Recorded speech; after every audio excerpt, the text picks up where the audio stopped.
Today, we're taking you deep into the heart of Texas, a land where the earth holds secrets and people vanish like dust on the wind. You've heard the legends, but some places don't just haunt you, they erase. You doubt from long-forgotten ghost towns to hidden trails that don't appear on any map. These are the places locals whisper about. Places where people walk in and never walk out. And hey, I've been making horror stories for months now. But, you know what's strange? I've never asked you, what kind of horror stories do you like watching? Paranormal? Real-life disappearances? Creepy small-town legends? Let me know in the comments. Seriously, I read every single one. And your answer might just inspire the next video. But before we go further, here's something even creepier. Most viewers make one huge mistake: they leave without subscribing. And by doing that, they miss out on the creepiest, spine-tingling tales that only the boldest dare to hear. Don't be one of them. Hit that subscribe button now, because today is just the beginning. And in Texas, some disappearances are never solved, and some roads lead to places you were never meant to find. So, where are you watching from, and what time is it there? Let me know in the comments, because the sun may be up where you are. But here on Creepy Vibes, the night is always just getting started. Now, let's dive into the darkness. They say it's just a dry canyon, a slice of sun-blasted earth carved by flash floods and time, a forgotten fold in the desert where jackrabbits scatter like smoke and rattlesnakes bake beneath mesquite shadows. On maps, it doesn't even have a name, just a crack in the land north of Highway 90, a few miles west of Marfa. But folks around there, the ones who've been long enough to know what not to talk about, they call it Dead Man's Gulch. Not out of superstition, not for show. It's just what it is. Dead men go in, none come out. The last time anyone went looking down there was the summer of '80. You might have heard about it. A group of 5 hikers from El Paso, college kids, all of them fit, smart, and geared up with everything short of satellite uplinks. They parked near an old barbed wire gate, took a selfie in front of the warning sign that read, "No trespassing, trespassers will vanish," then marched into the desert like they owned it. They'd heard the stories, but they thought it was a joke, a local myth. 3 days later, a rancher found their truck still parked by the fence, keys in the ignition, bottles of water sweating in the sun.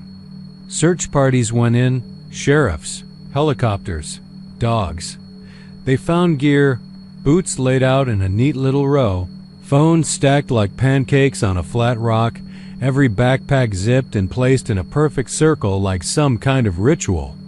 Not a single footprint beyond that point. Not one sign of struggle. No blood. Just the whispering wind moving through the canyon like breath through rotting teeth. The locals weren't surprised. Some even said they'd warn them. But nobody ever listens. When the desert talks soft, I didn't believe any of it. Not really. Stories like that live in dry places because there's nothing else for them to do. The desert breeds ghosts when people forget how empty it really is. But then I got that call from my brother. He was shaking on the line, I could hear it. Not crying, past that. Whispering like he didn't want something to hear him. "You ever heard of Dead Man's Gulch?" He asked. My gut dropped. "Yeah," I said. "Why?" He paused for so long I thought the line had gone dead. Then he said, "I think it's watching me." My brother Dale was a loner, always had been. 10 years older than me, did 2 tours. In Iraq, came back with less to say and more to drink. He bought a trailer just outside Marfa, one of those ancient aluminum shells that cook you alive by day and freeze you at night. It sat on 20 acres of dust and rock, just him and the coyotes and a busted satellite dish that hadn't worked since the Bush administration. He liked it that way. Said the silence helped him sleep. I drove out that night, hit Marfa just after 11 p.m. The town was quiet, too quiet even for a desert town. Not a single porch light on, not a dog barking. Like someone had pulled the life out of it with a syringe. I passed through without stopping and headed north along a dirt road that twisted like a drunk snake. The moon was high, and everything looked brittle under it. Silver bones of dead cattle, shredded tarps flapping on fences, tumbleweeds caught like corpses in barbed wire. When I reached Dale's trailer, the door was swinging open. Inside, it was dark. The place smelled like sweat and gun oil. His pistol was on the table, fully loaded. A single chair faced the window, where the curtain had been pulled aside just enough for someone to watch the desert. There was no sign of Dale Dodd except for the note dot. It was scrawled in the back of his old army manual, the one he used to keep under his bed. Dot, it knows your name. When it says it, don't answer. Below that, in shaking letters, if I'm not back by dawn, don't come looking. Of course I did. I didn't even think twice. He was my brother. I set out with a flashlight, a compass, and a .38 that hadn't been cleaned in a decade. The path was faint, more suggestion than trail, just a series of old coyote tracks that led down into a sunken stretch of desert. I walked for hours. The stars turned over like bones in a dark sky, the Milky Way a scar above me. My boots crunched on dry stone. There was no sound but the wind. It didn't howl. It whispered. I didn't catch it at first. It was too soft, like the dry scrape of brush or the hush of shifting sand. But the further I went, the more it changed. It grew more articulate, less random. I could hear my name, not shouted. Not. Spoken. Whispered. Double quotes Ethan. I froze. The beam of my flashlight jittered across the rocks. Nothing there. Just the gulch, a yawning crack in the earth ahead, blacker than the night around it. My stomach churned. My brother had gone down there, and I was about to follow him. Dead Man's Gulch wasn't a canyon in the traditional sense. It didn't snake or open up into valleys. It was a wound. A cleft in the land that dropped straight down, like God had driven a blade into the desert. The walls were narrow and steep, the ground dry and cracked. And cold. That was the first thing I noticed. A deep, unnatural cold that bit through my jeans like sleet. I descended slowly. My light danced across twisted roots, bones bleached white by the sun, claw marks etched into stone. I told myself they were made by animals, but they weren't. Too straight. Too deep. I walked for what felt like miles. Time bent down there. My watch had stopped. My phone was dead. The air was heavy, like breathing through wet cloth. And then I saw the circle. Backpacks, phones, bottles, arranged just like in the stories. Perfect symmetry. And in the center, an open notebook, Dale's. I picked it up with shaking hands. It doesn't kill you. It takes you, makes you part of it. The wind is not wind, it's breath. It feeds on names, on memory, on who you think. You are.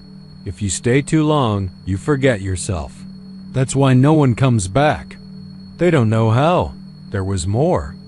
Pages of it. Ramblings. Please. Prayers. And then the last line, I think I'm already gone. That's when I heard it again. Ethan. It was behind me. I turned, fast. Nothing. But the whisper came again. Closer. Ethan. I backed away. The flashlight flickered. The wind pressed against my skin like cold fingers. I ran. I don't know how I got out. I remember falling, cutting my palms on stone. I remember the sound of whispering growing louder, overlapping, hundreds of voices, all calling my name in different tones, accents, even in my brother's voice. I remember screaming. When I came to, I was lying near the fence where the hikers had parked. My truck was still there. The sun was rising. Blood on my hands. Dirt in my mouth. The Dale's notebook clenched in my fist. I never found him. No one did. I left Marfa that same day. Sold the truck. Moved back east. Got therapy. Got sober, but some nights when the wind is just right, I hear it outside my window. Not howling. Whispering. My name. They still talk about it at the truck stop west of Sonora. Low voices, late at night, over black coffee and half-burned cigarettes. You have to listen for it. Sift through the talk about axle repairs and bad dispatchers, but eventually someone will mention it. Highway 277, just south of the Devil's Backbone. A stretch of road only a mile long. The vanishing mile. They say tires shred there. CB radios hiss like they're underwater. Clocks jump around like the hands have gone rabid. Most truckers reroute without thinking, even if it adds 2 hours to the trip. Those who don't, they see things. The state painted over it, rerouted the GPS lines, even denied it exists. But the old road's still there, cracked and sunbaked. And if you know where to look, just past mile marker 211, you can still see the rusting carcass of a yellow school bus half buried in Johnson.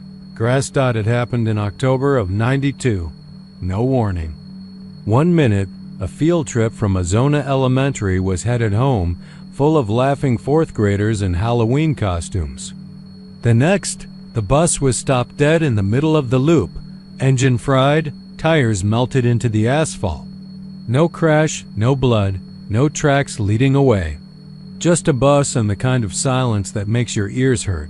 The driver was found sitting in the front seat, catatonic, eyes wide and dry, whispering a name over and over. Maribeth. No one on the list of students was named Maribeth. They never found the kids. 23 of them. Gone without a trace. They brought in dogs, helicopters, even Navajo trackers. Nothing. Like the desert just opened up and swallowed them whole. I know all this because my uncle was one of the troopers first on the scene. He didn't talk about it much, but after enough beers he'd let things slip. Said there was something wrong with the sky over that stretch.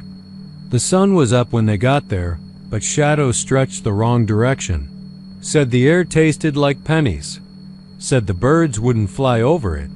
They'd wheel in the sky, screeching, then veer away like they hit a wall. He never got over it. Hung himself in '97. My aunt found him in the garage. Radio on full blast, tuned to static. I never believed any of it, not really. Not until I broke down there myself last year. I was hauling cattle feed from San Angelo down to Eagle Pass. Rolling south just after dusk, with the road bleeding orange in the rear view and the buzz of cicadas getting swallowed by the engine growl. I had just passed Sonora, figured I'd be clear of the hill country soon, when the CB went nuts. Not the usual static or trucker chatter. This was a high-pitched shriek, like someone dragging a mic across gravel. Then it cut out. Then came a voice. Not a voice. My voice. It said my name. Just that, like a whisper pressed right to the back of my skull. I pulled over, thinking I was hallucinating, heat stroke or something. Checked my watch, 7:42. Checked the dash clock, 9:15. My phone said 6:03. Then the truck died. Not a sputter, not a warning light, just silence. Like someone had yanked the cord out of the wall. And in the silence, I heard it. Children laughing. I swear to Christ, it was all around me. High-pitched giggles, little feet running on gravel, fingers tapping on the passenger side glass. But the road was empty. Desert for miles. No other cars, no houses. Just me, my truck, and the wind. I got out. Don't ask me why. Just felt like if I stayed in the cab, something worse would happen. The second my boots hit the pavement, I felt it. Like walking into a freezer. The air was thick, almost buzzing. The horizon shimmered like heat haze, but it was cold. Dead cold. I could see. My breath. The bus was there, not up the road. Not in the ditch. Right in front of me. One blink and it was just there, 20 feet ahead. Same faded yellow, same shattered windows. The door hung open, swaying slightly like someone had just stepped out. Or in, I should have turned around. I know that, but something pulled me. Curiosity, sure, but more than that, like gravity. Like something inside the bus was waiting. I walked up, one step, then another. The asphalt beneath my feet felt soft like tar in summer. My boots made no sound. The wind stopped. Inside, it smelled like wet copper and old sweat. The seats were shredded, like an animal had gone wild. Dust floated in the air like pollen, catching the last rays of the sun. But it wasn't just dust. There were specks, tiny shapes, moving on their own, twisting, pulsing like microscopic worms. I reached the back seat. That's where I saw a dot. There was a girl sitting there. Couldn't have been more than 10. Black hair and pigtails. Halloween witch costume, half torn. She looked up at me and smiled. Eyes all pupil. No white at all. Maribeth, she said, and the moment she spoke her name, I remembered her. I don't know how, but I did. Recess, lunch tables, passing notes, a song she used to hum. A kid who'd never existed in my life, yet somehow had been part of it, deep down, in a place I hadn't known existed. Then her smile faded. She looked past me, toward the front of the bus. They want you now. The air sucked out of the bus like a vacuum. My ears popped. Everything went black. When I woke up, it was daylight. My truck was a quarter mile down the road, engine running. The bus was gone. I staggered back, found the driver's side door open. The radio was playing something soft, slow, an old waltz, maybe. My phone was dead. My watch said 8:08. I started driving and didn't stop until I hit Del Rio. I filed a report. Told them the truck broke down, nothing else. Who'd believe? The rest? But I can't shake her face, Maribeth, that smile. Like she was glad to see me. Like she'd been waiting. And sometimes, when I drive long stretches at night, I hear things in the static again. Laughter, footsteps, my name. They say the vanishing mile is quiet these days. Nothing's happened in years, but the road's still there, and the bus is waiting. It started the way these things always start, with the kind of quiet that doesn't sit right in your bones. The kind of quiet that makes your ears ring just to fill the void. The kind of quiet that feels ... watch ... Angelina Forest stretched. Across the piney woods of East Texas like something half asleep, ancient and waiting. Locals gave it a wide berth, called it cursed with the casualness of people who'd rather not explain themselves. They said it was just old folklore, haunted ground, Indian burial sites, satanic panic leftovers, but none of them would walk the trails after dusk. Not even the teenagers, and that told you plenty. Back in 2004, a couple named Mark and Lydia drove down from Tyler. They were early 20s, college sweethearts, the kind of couple that wore matching windbreakers, and said things like adventure weekend without irony. They were staying 3 nights in a patch of national forest that hadn't had a ranger check-in in over 3 months. No one found them. Just the tent, still staked into the cold ground, upright like nothing had disturbed it. But inside was a different story. Claw marks. Long, deep, gouged through both sides of the vinyl. Not some animal from outside, but marks that started inside, as if someone or something had tried to get out in a frenzy. The sleeping bags were shredded. One of them had a phone still half tucked in a side pocket, battery long dead, lens shattered. No blood. No signs of struggle, no screams heard by nearby campers. Just the lingering reek of sulfur that clung to the nylon fabric. like a matchbook lit and buried beneath the earth. But that was 20 years ago. Things got buried in the news cycle. Urban legend. Kids on Reddit posted the photos. Yeah, someone went in there afterward, took shots before the rangers cordoned off the area. The claw marks were real. Some say it was a bear. Some say drugs. One guy swore it was a military test site, but ask someone who's lived near Angelina long enough, and they'll tell you the truth without ever speaking it. Their eyes shift. They cross themselves, even the Baptists. They tell you don't go past Hollow Creek, that place ... It don't echo right. The sound's wrong, they say. And it is. Hollow Creek's just a trickle now, used to be deeper.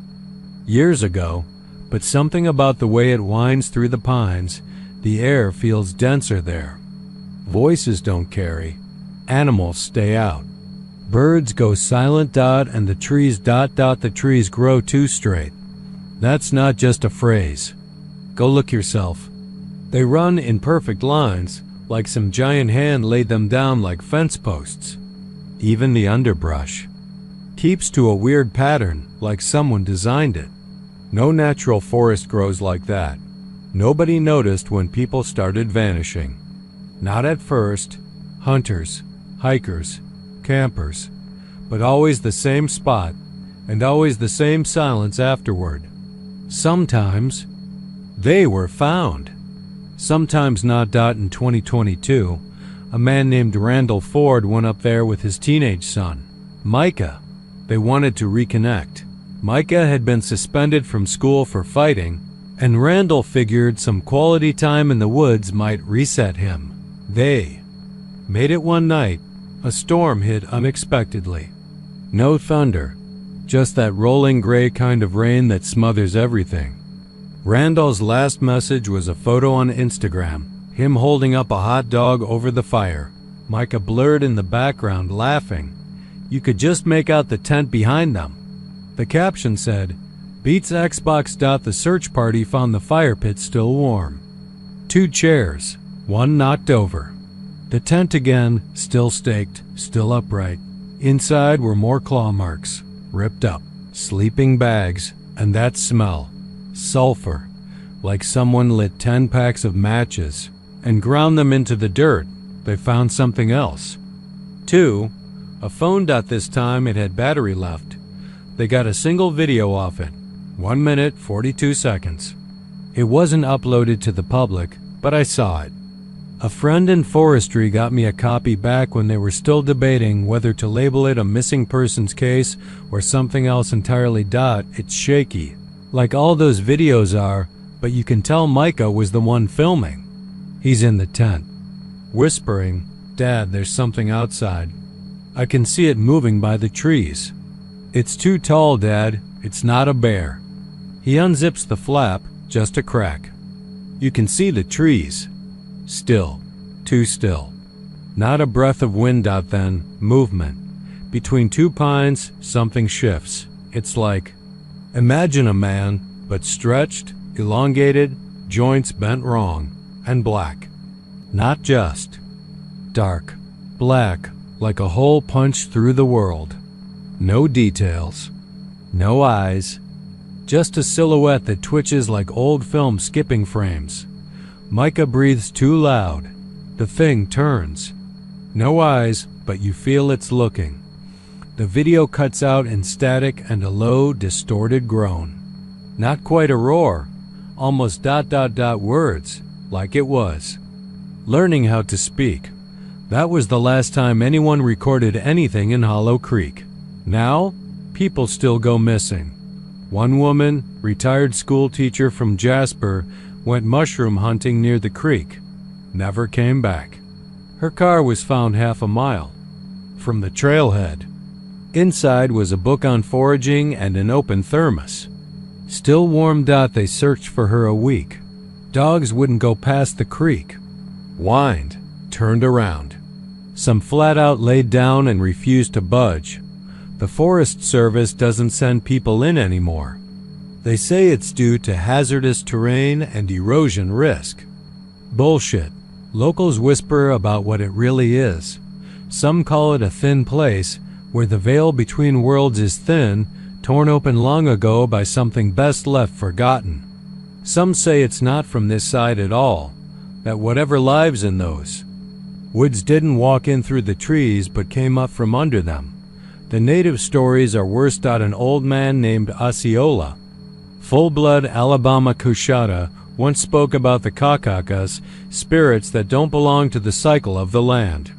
They wear no faces, he said. They were never born. They only know hunger and mimicry. He died in his sleep the night after he said that. Peaceful, they said.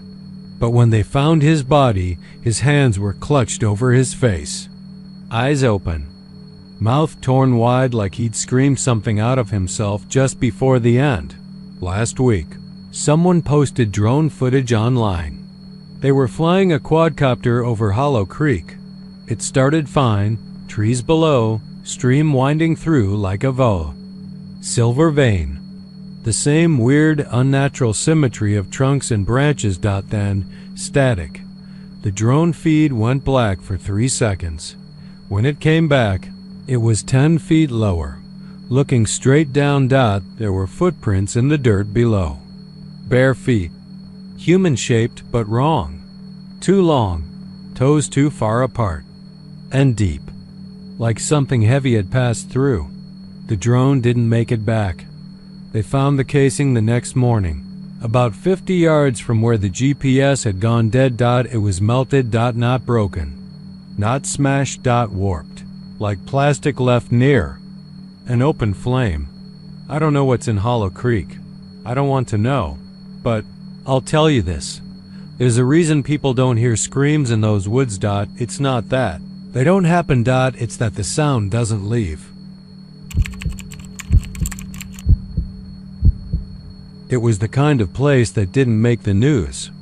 Not because strange things didn't happen there, but because people in Mission, Texas, learned a long time ago not to talk about the well behind St. Adalbert's.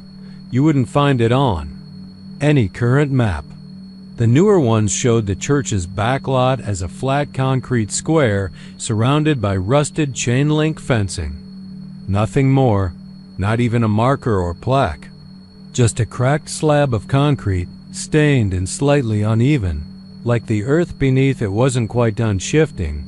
But if you grew up in Mission in the late 1980s or early 90s, you remembered the stories. You remembered the dares. And if you were brave or stupid enough to walk out behind the church at night, you remembered the sound. They said the well had been there since before the church was built, since before the town was called Mission at all. Back when it was just brushland, dirt roads, and the occasional shack thrown up by hopeful farmers, the well sat there like a wound in the ground. Locals said it wasn't dug, that the ground just opened one day, wide and wet and breathing. Priests never blessed it. Not even once. That alone said more than the Sunday sermons ever could. Kids went out there on dares, mostly. You'd have to be at least 12, they said, old enough to make your own decisions, young enough to still be stupid. They'd sneak out past dusk, hop the fence that wasn't there yet, and creep through the back lot, the dry grass crackling under their feet like bones. The well was 6 feet across and made of ancient stone, moss-slicked and pitted with age. The lip of it was stained dark where water once splashed up, though no one ever saw water in it, not in living memory. Just blackness, deeper than any flashlight could pierce. They said if you leaned over it at midnight, real still, you could hear someone whispering, not in English, not in Spanish either, something wetter, something older. Most kids just ran. A few stayed longer, swore they heard crying or laughter, or a heartbeat that didn't match their own. And then there was Araceli Dominguez, 15, quiet, smart. The kind of girl who volunteered at the library and read thick paperbacks with cracked spines. She didn't care about dares. She didn't care about the church. She only went because her brother dared her in front of everyone at Jamie's birthday party, and he knew exactly which buttons to press. "You believe in science, right?" he'd said, mocking her. "Then go prove it's just an old hole." So, she did. She showed up in jeans and a denim jacket, her long black hair tied back, flashlight in hand. No drama, no build-up. Just walked out behind the church around midnight on October 3rd, 1992. There were 6 other kids there. They all remember that. 6 sets of eyes watched her step up to the well's edge. She looked down, clicked on her flashlight, and stared. Into the dark. "Nothing," she said at first. Then she frowned, tilted her head, leaned in. The beam of her flashlight shivered, then dropped, vanishing into the black dot. Her hand followed, then her head. She didn't scream right away. That's the part they all remembered. She leaned in as if listening to something, and then, without warning, snapped forward like she'd been yanked. One of the boys, Ernesto, lunged and caught her jacket, but it peeled off in his hand like wet paper. She screamed once, a horrible, ragged shriek, and then it went silent. For a second, everyone stood frozen, waiting to see if she'd climb back out. Then the screaming started again. It didn't stop. For 3 nights, the screaming came from the well. They tried covering it, tried filling it with rocks, with dirt, with water. Nothing worked. The sound came through everything. On the second night, they lowered a camera. No one likes to talk about the footage. The priest who agreed to the attempt, Father Grigori, left town the next morning. Left a note on his desk that just said, "We were never supposed to look." The footage started normally. Just stone, endless and repeating, like the camera was falling past the same walls over and over. Then came the face. It wasn't Arafeli's, not exactly. It resembled her same bone structure, same lips, but it had no eyes. Just smooth, unbroken. Skin stretched over the sockets. It was smiling. Not wide, not cartoonish. Just pleased. Like something had finally gotten what it wanted, and it was still moving. Breathing, just barely. The skin trembled, the jaw twitched. The smile never faltered. They sealed the well the next day, poured concrete down into the pit, until the screams turned to muffled whispers, then faded completely. Covered the top with steel, more concrete, and then a slab they poured on site. They fenced it off, posted warnings. Claimed it was a sinkhole. Said the church was undergoing renovations. They shut down the youth group, changed pastors. Quietly, the town moved on, but the lot behind the church? It never stayed still. Dogs won't walk past it. Kids say there. Phones die if they get too close. One boy said he saw handprints on the concrete, tiny ones pressed from underneath. His parents say he hasn't slept since. And sometimes, if you're walking past late at night after a thunderstorm, when the air smells of wet metal and ozone, you might hear something from behind the chain link. Not a voice exactly, but breathing. And if you do get close enough to press your ear against the concrete, if you dare, you'll hear something else. Not screaming, laughing. It was August when the heat turned the red dirt of Abilene into dust so fine it clung to your skin like a second layer. The sun pressed down with something more than weight. It meant something. Out in those woods northwest of town, near the edge of some forgotten oil lease road, something else boiled beneath the summer scorch. The locals didn't go out there anymore. Said there was no game, said it felt wrong. A few mentioned smells, burnt meat, wet dog, ozone, but most just shook their heads and looked away. That part of the forest had no name on the maps, just a jagged outline and satellite imagery. The Forestry Service called it Quadrant 9C, a patch of pine, oak, and cedar so dense and still that birds never seemed to settle in its canopy. On the last Saturday of the month, the ranger team was out in that quadrant, clearing brush around a washed-out trail where a hiker had broken her ankle the week before. 5 of them, 3 veterans and 2 rookies. Only 4 came back. The rookie who vanished was named Michael Graves, 23. Quiet type, but dependable. Ex-Army. His personnel file said, observant, calm, under pressure. Didn't drink, didn't party. The kind of guy you'd trust to walk ahead in the dark with just a flashlight and a .45. He was paired that day with a ranger named Ellie Trent, 36. Sharp-tongued and superstitious to the bone. They found it around noon. It was Ellie's. Voice on the radio, high and tight, like she was trying not to breathe too loud. Dispatch, we have an anomalous structure at grid ref B3-7. No foundations. It's a staircase. Just a staircase. Copy? The reply crackled, garbled.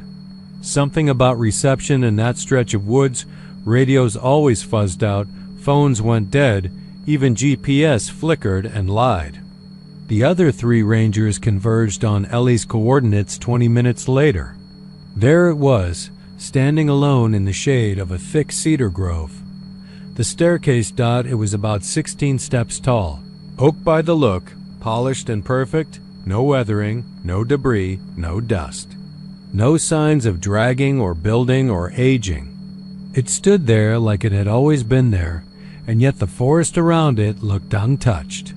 The earth beneath it was undisturbed, like it grew straight out of the soil. Nobody spoke.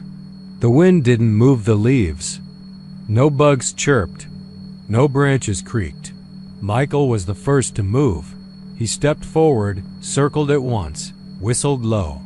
It's not anchored, just standing. Trent hissed at him. Don't touch it. But he was already on the second step. The others yelled. Ellie cursed. Someone reached out. By the time Michael's boot hit the top step, he just vanished. Not fell. Not blinked or warped. He folded. Like space around him gave up. One heartbeat he was there. The next, empty air. The sound was like a soda can crushed between teeth. Wet. Final. They ran. Grown adults. All of them trained, armed, tough as boot leather, but they bolted. Left the equipment. Didn't stop until they hit the edge of the gravel access road. Trent threw up. One of the others dropped to his knees and started praying. When they returned with backup 2 hours later, the staircase was gone. No prints, no drag marks. Not even a bent blade of grass where it had been. And no Michael. The following weeks brought little sleep to those involved. Trent quit.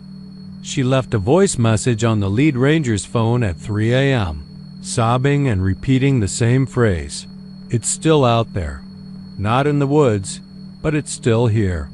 They found her truck by Lake Ford Phantom a week later, door open, headlights on.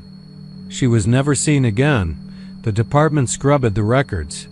The ranger reports were edited and the location quietly designated a restricted burn area due to unexploded ordnance. No patrols, no research, no discussion, but stories leak. In the years that followed, a handful of others went looking. Reddit threads, paranormal bloggers. A kid from San Angelo live-streamed a hike out there and never came home. His phone was found 20 miles away on the roof of a bait shop in Baird, playing footage of trees that didn't match any known growth patterns in Texas. Trees with silver leaves and red sap. Locals started calling it the staircase in nowhere. They say if you go deep enough into those woods and walk long enough, doesn't matter the direction. Just keep going. After the map stops making sense, you'll find it. It always looks new, always clean, always quiet. Some see it in moonlight, some in mist. Some say it hums like a microwave left open. All agree. If you climb it, you don't come back. A retired ranger named Bill Harrow, one of the original 5, who found the staircase, now lives out in a shack near Sweetwater. They say he talks to himself at night, not muttering, full conversations. Sometimes, if you sit on his porch and wait, you'll hear him repeat coordinates under his breath. Sometimes you'll hear him weep. Last month, 2 college kids from Abilene Christian went missing in that quadrant. They left their car by a hunting gate, walked in with cameras and MREs, joking about making a Texas Blair Witch sequel. Rangers found the car, found the camp, found a ring of salt around their tent, but no blood, no sign of struggle, no tracks going out. Only thing left behind was a short video clip on a cracked phone. 30 seconds, shaky, breathing fast, low light. The camera moves past twisted trees and suddenly swings to the right, and there it is, the staircase. At the top, just for a moment, a figure, naked, pale, mouth open too wide, eyes black and too large. Its arms seemed to stretch too long as it turned its head down to the camera dot, then static dot and silence dot. No birds, no wind, no world dot, only steps waiting. Gaslight Alley wasn't on any of the official maps of the San Antonio Historic District, at least not anymore. You could find it on older ones, the kind sold in antique stores or folded up in yellowing books in the back of the Central Library. The alley itself still existed, a narrow vein of cobbled brick running behind a stretch of restored 19th century storefronts, not far from the old Spanish governor's palace. But it was one of those places you didn't stumble upon. You had to know to look. Tourists passed it sometimes, especially in the evening, after they'd filled themselves with margaritas and enchiladas along the Riverwalk and were in search of spooks. Ghost tours loved to bring people near it, close. Enough to whisper stories with flashlights under their chins, but never too close. The guides warned not to step inside. Cameras wouldn't work there. Phones would crash. You'd feel the cold, even in August. Even in the dead air that clung to South Texas like plastic wrapped out, the locals didn't mention it. The ones who grew up near it or worked near it or just heard the stories passed around over beers in backyards. They knew better. The girl in white, that was the story people liked to tell. The romantic version. Young, barefoot, lost in time, walking slow like a dream. She wasn't a threat in the story. She was tragic, misunderstood. Some said she was a victim of a love affair gone wrong, stabbed by a jealous fiancé, or maybe a plague victim buried under the city when it was still a colonial outpost. But there were other versions, the ones people said under their breath. And then there was the incident in October. The woman on the tour who just vanished. Her name was Karen Ruiz, a 38-year-old dental hygienist from Abilene, in town for a weekend getaway with 2 friends. They'd booked the Haunts of Old San Anton tour for Friday night, drawn in by the promise of a walking adventure through the oldest parts of the city, places where people said the walls breathed and the shadows listened. There were 15 people on the tour that night. The guide's name was Tyler. He was in his 20s, the kind of guy who wore a top hat and carried an oil lamp for effect, even though it was all for show. But when they reached the edge of Gaslight Alley, he dropped the act. The change in his tone was subtle, like someone who just remembered a private trauma. "This is as close as we get," he said. "You can take pictures if you want, but I wouldn't bother. They won't turn out." The alley itself was narrow, maybe 10 feet wide and 60 long, with a wrought iron gate at the end that had long been sealed shut with rust and padlocks. The bricks underfoot were dark, damp, and uneven. The walls on either side were the backs of 19th century buildings, old limestone and red brick crusted with black mildew and paint rot. There were no lights in the alley, just a dull amber glow from the street lamp behind them. Karen was standing near the front of the group when it happened. According to witness statements, she turned her head to the right and smiled, not at anyone in the group, but at something just inside the alley. She stepped forward. Her friends called her name, but she didn't answer. She walked slowly into the dark, her sandals clicking softly against the cobblestones. She reached the middle of the alley, stopped, tilted her head. like she was listening to something, and then she was gone. No flash, no sound. Just gone. Her purse hit the ground a second later, like a delayed effect. It landed upright, the strap coiled like a snake on the bricks. Someone screamed. Tyler dropped his lamp. They found nothing. No blood, no torn clothing.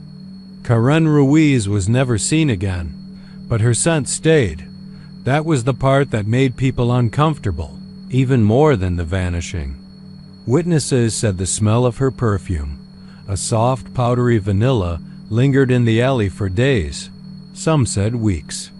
Even after rain, even after city workers hosed the place down, it clung to the bricks. That wasn't the only time something had happened there. There was an old report from 1983 about a homeless man named Javier who was found dead in the alley, curled in a fetal position, face twisted in horror. Cause of death was ruled as a heart attack, but the paramedics said his eyes were wide open and blood vessels had burst in them. Like he'd seen something that stopped his heart mid-beat. In 1996, a teenage couple dared each other to walk down the alley at midnight. Only the boy came back.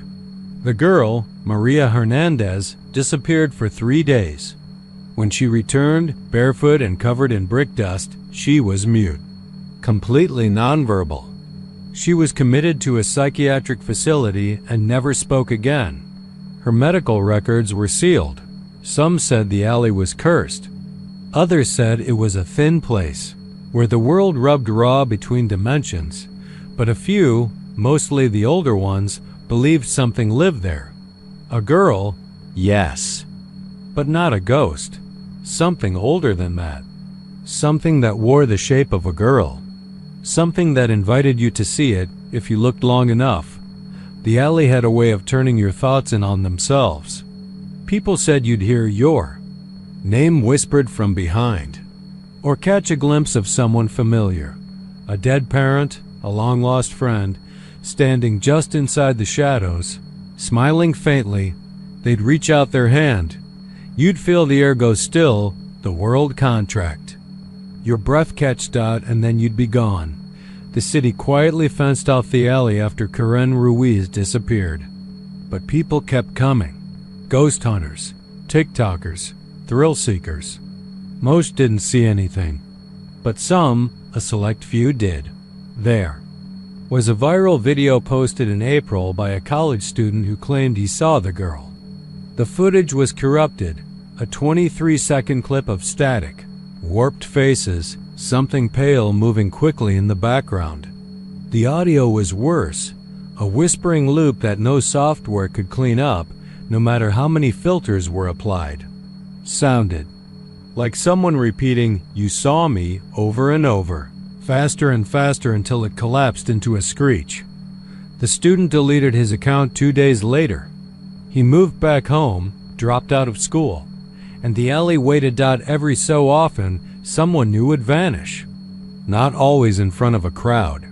Sometimes it was just a missing person last seen near the historic district. A college girl on spring break. A cab driver taking a shortcut. And always the scent lingered. They say the girl in white isn't alone anymore. That she brings people with her now. That if you look closely at the dark between the bricks, you can see the outline of faces, not screaming, not begging, just watching and smiling. The first time anyone heard about the caves north of Canyon, Texas, was in the aftermath of a dry lightning storm that tore through the Panhandle in late August. The kind of storm that cracked open the sky like brittle bone but never gave a drop of rain, the kind that left the land thirstier than before it came. There was a gang of 6 bikers, real desert rats with sunburnt necks and tattoos of skulls and iron crosses. They called themselves the Devil's Teeth. Their leader, a big half Apache named Colt, had a voice like gravel and a stare that could crack a windshield. They were passing through on their way to a rally in Albuquerque, chasing the heat, the dust, and whatever trouble they could sniff out. They were last seen at a gas station outside Amarillo, mouths full of jerky, tanks full of diesel, making rude jokes to a girl working the counter. The security cam caught them peeling off westbound, kicking up a trail of dust into the open country. They weren't seen again for nearly 3 weeks, and even then, only one of them came back. A rancher named Will Tilden found the bikes. 2 of them anyway, parked neat and orderly under a rock outcropping near the edge of Palo Duro Canyon. They looked abandoned, but the chrome was still warm when he touched it. One had a cracked seat, a red bandana tied to the handlebar. The other was painted matte black, and its ignition was still turned on. The headlight glowing weakly in the afternoon sundot. There were no tracks around them, not even boot prints. No blood, no sign of a struggle. Just the bikes, humming like confused animals that had wandered too far from home. Then, 3 weeks after they vanished, one of them showed up near a truck stop off Highway 87, naked, blistered, his skin powdered with pale dust like he'd been buried alive. He was half-starved, clutching a jagged piece of black stone, mumbling and drooling, eyes rolling into the back of his head every time someone spoke to him. When the EMTs tried to get him onto the stretcher, he screamed so hard he vomited blood. They had to sedate him twice. He never gave a name. Didn't need to. His prints matched a man named Rudy Mendez, one of Colt's crew. He had a rap sheet a mile long and tattoos on every inch of his body, but now all of that was barely visible beneath cracked, flaking skin. His hair had turned bone white. The worst part, they said, was the way he smiled when the sedation started to wear off. Like he knew something nobody else did. Like the world was a joke he had finally gotten the punchline to, and it had left him broken. They locked him up in a psych ward in Lubbock under suicide watch. He didn't speak for days. Then, when the thunderstorms rolled back over the canyon, he started shrieking. No one could make sense of it at first. He spoke in a language that sounded ancient and wet, full of choking sounds and guttural moans, like a man drowning with every word. He clawed at the walls, painted spirals with his own shit, and jabbed black suns on the plaster with his fingernails until they bled. He tore at his own ears and cried blood whenever someone said the word cave. The doctors brought in a linguist from the university. She listened to a recording of him and went pale. Sighed it resembled some obscure Proto-Uto-Aztecan dialect, only older. Much older. She played it backward through audio software, just to see, and bolted from the room before the tape finished. She wouldn't come back. They say she later claimed that what she heard backward was English, barely audible beneath the guttural noises. A whisper repeating over and over, "We are beneath. We are awake. No one ever found the caves." At least, not officially, but there were rumors. People out in that flat nothingness talking about strange winds coming out of the canyon like breathing, warm, moist, and foul, even in the dead of winter. A sheriff's deputy claimed he saw flickers of movement from the cliffs one night. Not lights, not fire, but shadows. As if something was walking around inside the rock, just beneath the surface, casting silhouettes that didn't match anything. Natural. Colt's brother, a man named Denny with a wooden leg and a throat tattoo of a snake, went out looking for him. He never came back either. His leg did, though. A hiker found it leaning against a stone altar made of stacked bones at the bottom of a dry ravine. The flesh was stripped clean, but the boot was still on. Rudy eventually stopped screaming. Now he just sits in his padded room and draws. All day. Every day. Hundreds of pages of cave mouths, descending staircases, and suns painted solid black. He refuses to eat anything warm. Refuses to sleep with the lights off. He will not go near windows when it's raining. He's bitten 3 orderlies and once tried to strangle a priest who offered to pray with him. Every time a storm rolls in, he breaks down completely. thrashing and drooling, clawing at the air like something's reaching for him through it. Sometimes he whispers, soft as dust, "It was under us the whole time, ... One orderly made the mistake of asking him what was under them. Rudy looked up with eyes like wet charcoal and said, "They carved the caves from inside the earth. Not with tools, with hunger. They sang them open. And now we hear them too." He started laughing, slow and wet, until his throat bled again. No one visits him anymore. The staff rotate out quickly. His doctor transferred after he woke up to find one of Rudy's drawings stapled to his ceiling, a picture of his own home with black suns orbiting it. No one knows how it got there. The security footage just goes black for 3 minutes that night, and when it comes back on, Rudy is asleep, smiling. The caves still aren't on any map. Not the satellite images, not the geological surveys. But sometimes, when the winds, low and the skies red with sunset, hikers swear they see holes where the rock shouldn't be. Dark mouths breathing warm air. Places where compasses spin, and the birds refuse to fly overhead. There's no real end to the story, just like there's no real beginning. Only a warning, maybe, if you're ever near Palo Duro Canyon and you feel the urge to walk off the trail. If you hear humming in the stone, or think you see shapes moving in the shadows, don't follow them. Because once you step into the mouth of the cave, it doesn't matter who you were. It only matters what you'll become. They said the old rail bridge out past Highway 59 was cursed. Not in the poetic, overused way people talk about haunted places, but with that low, weight-heavy hush that told you it wasn't something to joke about. It had no name anymore, no official listing on maps or GPS. Locals just called it the Old Bridge, like it was an unspoken scar nobody wanted to press on. It stretched across Caddo Creek, which in the summer got choked with reeds and mosquitoes, but in spring and fall, surged enough to swallow Deer whole. The bridge was built in 1901 by the Southern and Western Line, back when Marshall was a proud hub of iron and coal. For decades it carried freight and passengers alike, families heading west, goods bound for the coast, oilmen, drifters, and the dying. Then it shut down, not all at once. First the traffic slowed, then someone died, then another. By 1984 there were no more trains. The steel rails were never torn out though. They just rusted, curled with time and disuse, coated in the red dust that blew in from the panhandle and clung like old blood. You could still walk it.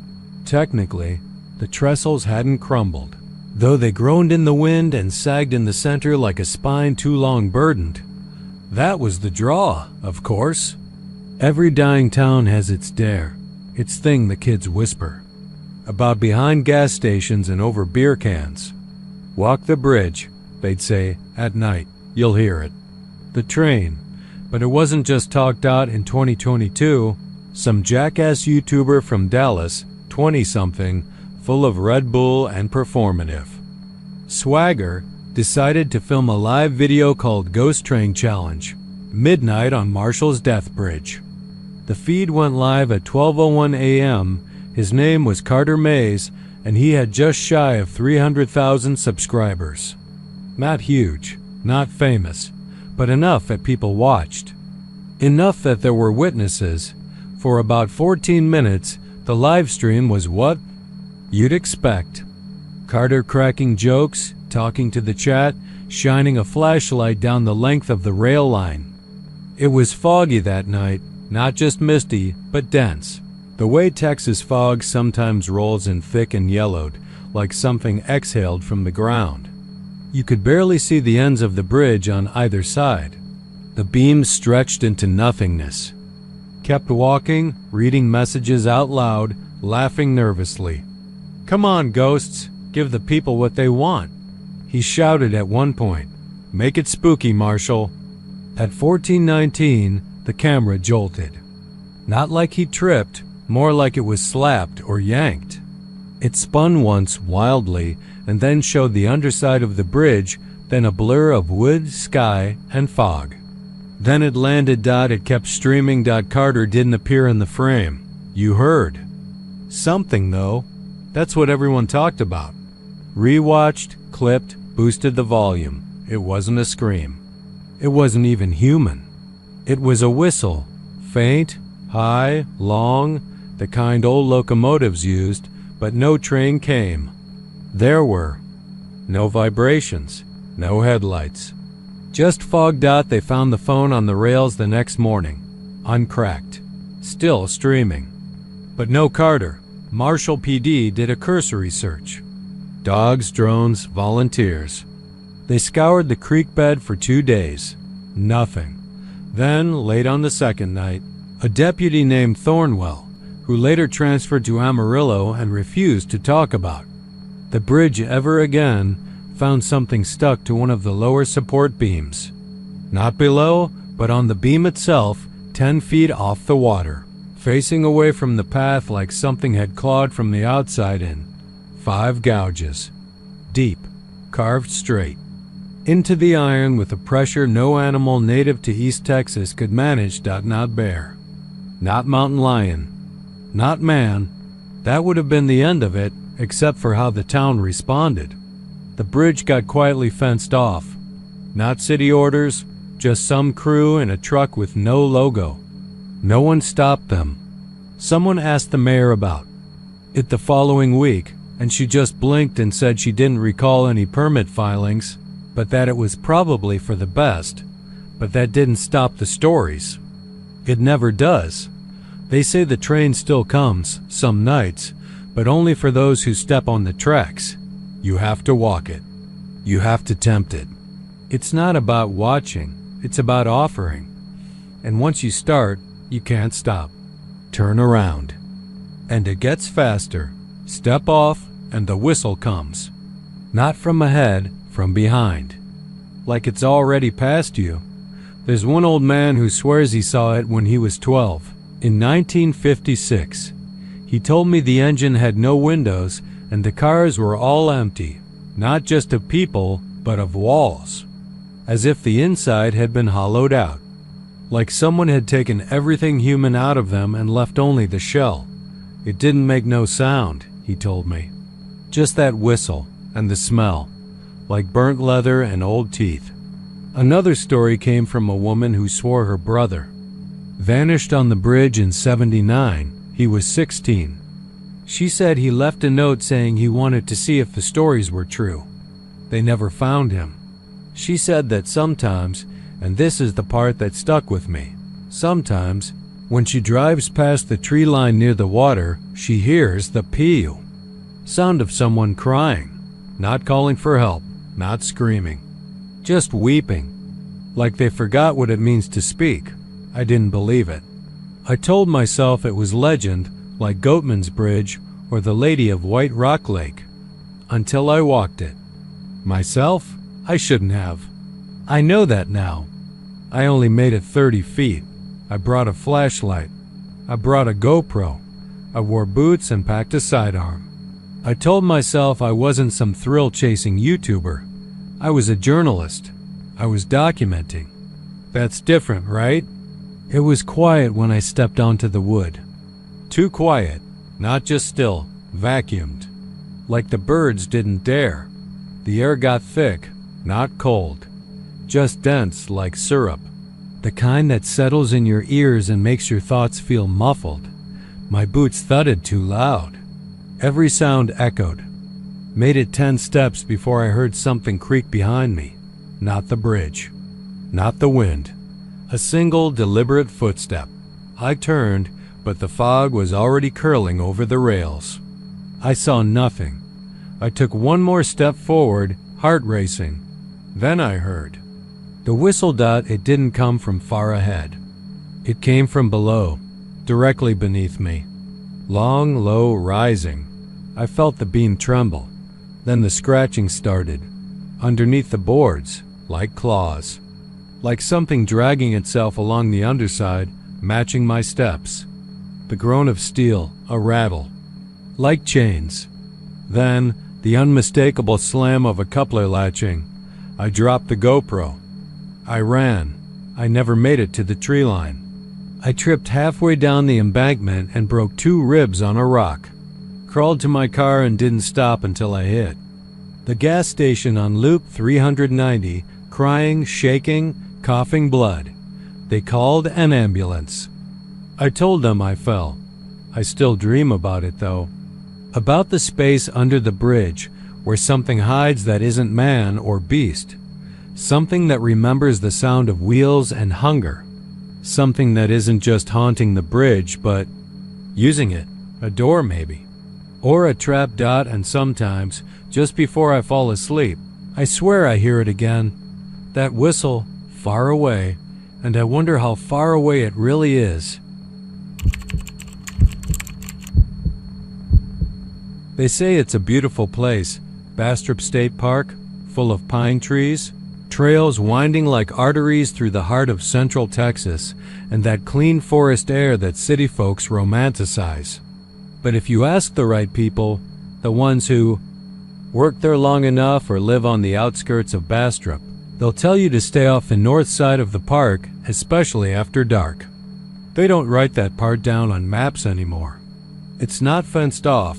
There's no sign. Just a gentle bend off one of the jogging trails, through a stretch of land where the forest burned black years ago in the 2011 wildfire.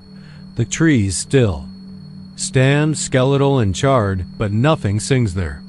No birds, no insects, no squirrels in the brush.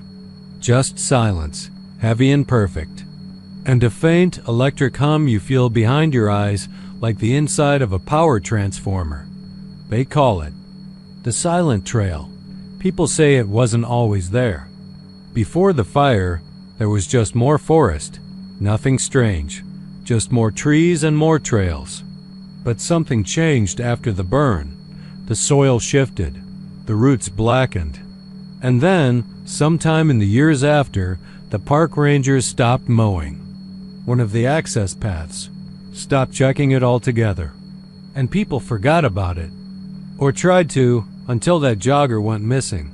Her name was Natalie Ruiz, 32, lived in Austin. Came to Bastrop once a week for the quiet.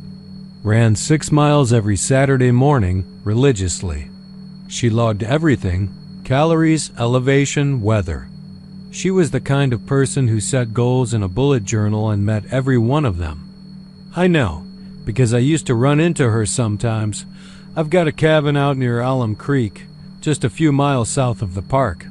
I remember her always smiling, even when she was out of breath. Had this habit of waving at strangers like they were old friends. She went missing in March. That morning had started like any other. Clear skies, 50 degrees, soft mud underfoot from last night's rain. Her car was found in the trailhead lot just after noon. Her phone pins last at 9:04 a.m., then nothing. The only thing they found was her smartwatch, 4 days later. Not on the ground, not in the underbrush, but embedded inside a tree. Not strapped to a dot, not caught on a branch. Inside the bark dot, it was fused in, like the tree had grown around it overnight. The casing warped from pressure, the band stretched and brittle. They cut the tree down to get it out, and the whole trunk bled this thick, black sap that smelled like old pennies and bleach. It took a week to dry. The ranger who handled it, a guy named Wallace, quit the same day, didn't give notice. Just walked out of the park office, dropped his keys on the hood of his truck, and drove away. No one's heard from him since, but the strangest thing was the data. Natalie's watch kept, logging steps, for 4 days. Not in straight lines either. Not like someone was walking aimlessly. The movement mapped out tight circles, over and over. And over, right in the dead center of the burnt-out part of the park. No way anyone could have kept moving like that without food or water, let alone in that terrain. No footprints were ever found. No clothing. No bones. Just that damn watch, ticking out steps like it was counting something unseen. I wasn't involved in the investigation. I'm not a cop, not a ranger. I was just curious. Maybe too curious. See, years ago, before the fire, I worked construction. Helped maintain some of the outer buildings in the park, cabins, ranger outposts, maintenance sheds. I know the layout better than most. I also remember the fire and how it didn't burn evenly. Some parts were completely razed, ash down to bedrock. But that part, the part where Natalie vanished, it only scorched the trees. The ground was untouched. Like the fire didn't want to go there. So last month, I decided to go look. I waited for a foggy day, took a pack and my old trail boots, and set out early. Left my phone behind. Didn't want anything that could be tracked or listened in on. I know how that sounds paranoid, but once you've lived in these woods long enough, you understand that some things hear better than they see. I reached the blackened stretch just past mile marker 6. You have to leave the main trail and follow a narrow path that splits off behind a fallen pine. It doesn't look like much, just a gap in the woods. But if you step through it, you'll know. First, the sound dies. All of it. No wind. No birds. Not even the creak of branches. Just that low, vibrating hum. You don't hear it so much as feel it, deep in your molars and temples. It messes with your balance.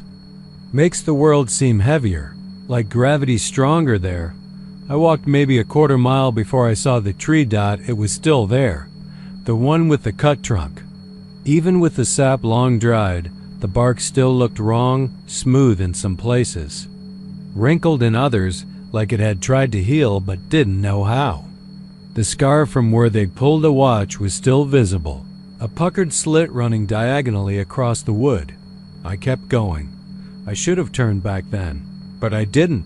I pressed deeper into the woods where the trees leaned too far in, like they were eavesdropping. The hum grew louder. My hands began to tingle. My boots felt heavy, like I was walking through syrup. I passed another tree, then another. And then I saw something that stopped me cold. A pair of running shoes. Just sitting there. Side by side. Laces still tied. Caked with mud, but not rotten. Like someone had just stepped out of them. I crouched down to touch one and realized the ground around them was soft, fresh. No other prints, no signs of an animal. Just the shoes, waiting. That's when I noticed the smell. Not rot, not mold. It was ozone. Like the air after a lightning strike. And beneath that, a sweetness, artificial. Like something plastic was trying to smell like a flower. I turned around. And the trail was gone. I don't mean I missed a turn, I mean it wasn't there. The trees had shifted. The path behind me was solid brush and trunks, like it had never existed. Panic gripped me. I spun in circles, trying to orient myself, but every direction looked the same. Burnt pines. Black soil. That humming, now a sharp ringing behind my eyes. And then I heard footsteps, not mine. Soft. Measured. They didn't sound like a person. They were too deliberate. Like something trying to mimic walking without understanding it. They circled me. Once, then again. I couldn't see anything, just flickers between the trees. A shape, then nothing. A hand. Then bark. I didn't move, didn't breathe. It stopped. Silence returned. And then something whispered. Not in my ear. Inside my head. It said my name, once, quiet, clear. Then again, louder. And then the voice changed. Became mine. Like I was talking to myself from a mouth I didn't control. I see you. The pain hit then. A bolt behind my eyes, sharp enough to blind me. I collapsed. Don't know how long I was out. When I came to, I was lying on the park bench at the trailhead. Mud dried on my clothes. Blood on my tongue. No one saw me leave. No one heard me scream. It's been 3 days. I haven't slept. Every time I close my eyes, I see trees. Tall black, moving in ways trees aren't supposed to move. I hear the hum even through my walls. My ears bleed at night. I'm not the only one. I got a letter yesterday. No return address. Inside was a picture. It was Natalie, but not the way I remembered her. Her face was blurred, skin pale and slick. Eyes wrong, too many of them, clustered like seeds across her forehead. And behind her, half shadowed in the black woods, were more. All standing. Waiting. The letter had only one sentence written beneath the photo. You walked the trail. Now it walks you. Lake Livingston's Black Pool. There's a stretch of Lake Livingston the locals don't talk about after sundown. It lies past the cypress bend where the water thickens and the trees lean in like eavesdroppers. It's not marked on maps, not maimed in brochures or fishing guides. But everyone in the town of Onalaska, Texas, knows about it. They call it the Black Pool. They say the Black Pool isn't just deep, it's bottomless. Not metaphorically, but literally. Sonar bounces off it like a tennis ball off a slab of wet concrete. No reflections, no readings, just darkness. Flat and endless. You can be drifting along the lake in a canoe or fishing boat and suddenly everything goes quiet. No frogs, no cicadas, no breeze. Then you look down and see it. The water turning from murky green to a pitch black disk, round as a coin swallowing the sky's reflection whole. It's not a part of the lake. It's something in it. The old-timers say it wasn't always there. According to Emery Baker, who runs the Rusting Bait Shack off Highway 190 and whose eyes are the pale blue of skimmed ice, the Black Pool showed up after a summer storm. Back in '62, one of those freak storms that make the sky green and flatten. Whole patches of forest like a god's boot came down on it. Emery was 16 then. He swears he saw something break the surface during that storm. Something round and wide, like the back of a sleeping whale. Only it didn't move like a creature. It was too slow, too deliberate, like it was choosing to rise. When the lightning cracked, he saw something slick and veined. Not skin, more like the surface of an eye.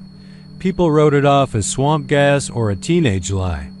But after the storm passed, a 10-yard circle of the lake near the far bank turned black, not shadowy, not dirty. Black, as if the lake had been burned there. Fish stopped swimming near it. Birds avoided flying over it. And the water inside that circle, it didn't ripple.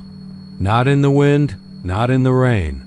A scuba team from Houston State University tried to explore it in 1987, hoping to disprove the rumors. They anchored just outside the pool and lowered 3 divers. Their tethers went slack after 10 feet. Then the lines began to tremble. A moment later, the winch operator screamed. The lines snapped one after another with a metallic whine. Not clean breaks, but shredded like they'd been chewed. When the team hauled the equipment back up, 2 of the wetsuits returned. Empty. Torn. The third never came back. Nor did the man inside it. The only survivor, Captain Reg Hawkins, swore under oath that something enormous brushed against the hull. Once from below, once along the port side. He described it like being tapped by a school bus moving slowly underwater. He sold his boat 6 weeks later and hasn't returned to the lake since. No one else has dared dive it. Even the fishers won't cast near it, as if their lures might pull up something they can't throw back. I didn't believe any of it. I'm a geologist by trade, specializing in lacustrine sinkholes and deep water anomalies.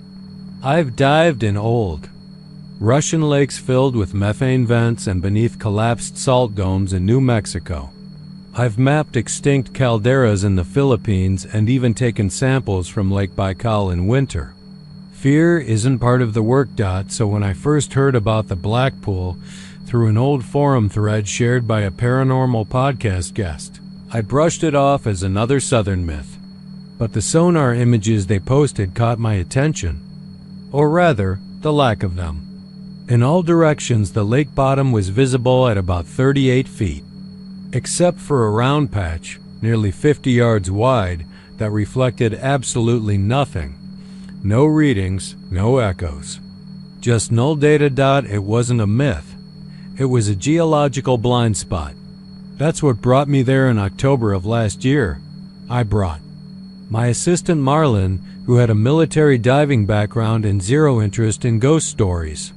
We rented a small pontoon boat and launched from the north side at dawn, carefully following the GPS coordinates I'd extracted from the sonar overlay. Lake was calm, flat as polished stone. Birds flitted overhead. The only other boat was a bass angler trolling the west bank. We brought our gear on board: dry suits, oxygen tanks, a high-end sonar rig, submersible camera drones, and enough line to descend at least 300 feet. Well beyond the recorded depth of the lake. We reached the pool by mid-morning. The difference was immediate. The water below us darkened in a perfect circle. Not brown or green like lake water, black. It looked wrong, artificial. The surface didn't shimmer. It didn't move at all, even though we were drifting. It was like glass stretched over a hole. Marlon muttered, "That's not normal." We ran the sonar. No return. I deployed the drone. It descended smoothly at first. Then, at about 12 feet down, the feed turned to static. It wasn't interference. The signal was clean, just blank. The drone didn't report depth, temperature, or resistance, like it had stopped existing. I pulled it back. Nothing on the tether. No weight. It didn't return. Marlon frowned and clipped on his rebreather. "I'm going down." I hesitated. "We should scan laterally first." But he was already in the water. He sank quickly. The line fed out at a steady pace. I watched the depth. Counter tick. 10 feet, 15, 20. Then the line stopped feeding. Not slowed, stopped mid-spool. The tension gauge spiked. I tried to pull it back, but it was rigid. Fixed. Then came the vibration. It felt like the boat was humming. Deep in the hull, like we'd strayed into the wake of a massive ship. But there was no movement on the surface. Just the soft hum growing, deeper, heavier. The kind of vibration you feel in your teeth. Then the line snapped. I screamed his name and dove in after him. The cold hit me first, colder than any lake water should be. A chill that burned through the suit like dry ice. I swam straight down, following the frayed tether. At 12 feet, everything vanished. I don't mean it went dark. I mean it disappeared. The water, the light, the pressure in my ears, gone. I wasn't swimming anymore. I was falling. Free falling. In silence. My limbs wouldn't respond.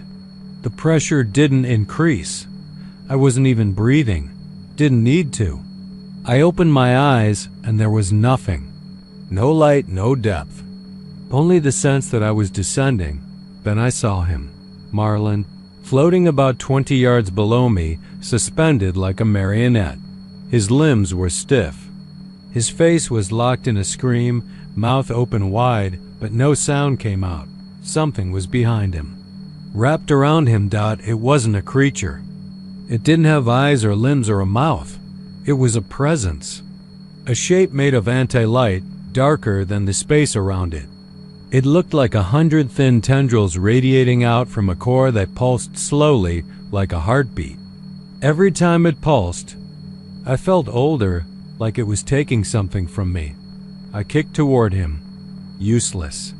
I wasn't moving. I wasn't even in water anymore. I was just there, suspended, watching. Then it looked at me. No eyes, but I knew it saw me. I felt it press against my mind like fingers through clay. It didn't speak. It didn't need to. It showed me a hole, torn in the lake bed during that storm in '62. Not a crack in the earth, a crack in reality. a place not meant to exist. Something had slipped through, something that lived in between. It wasn't alive like we understand it. It didn't feed.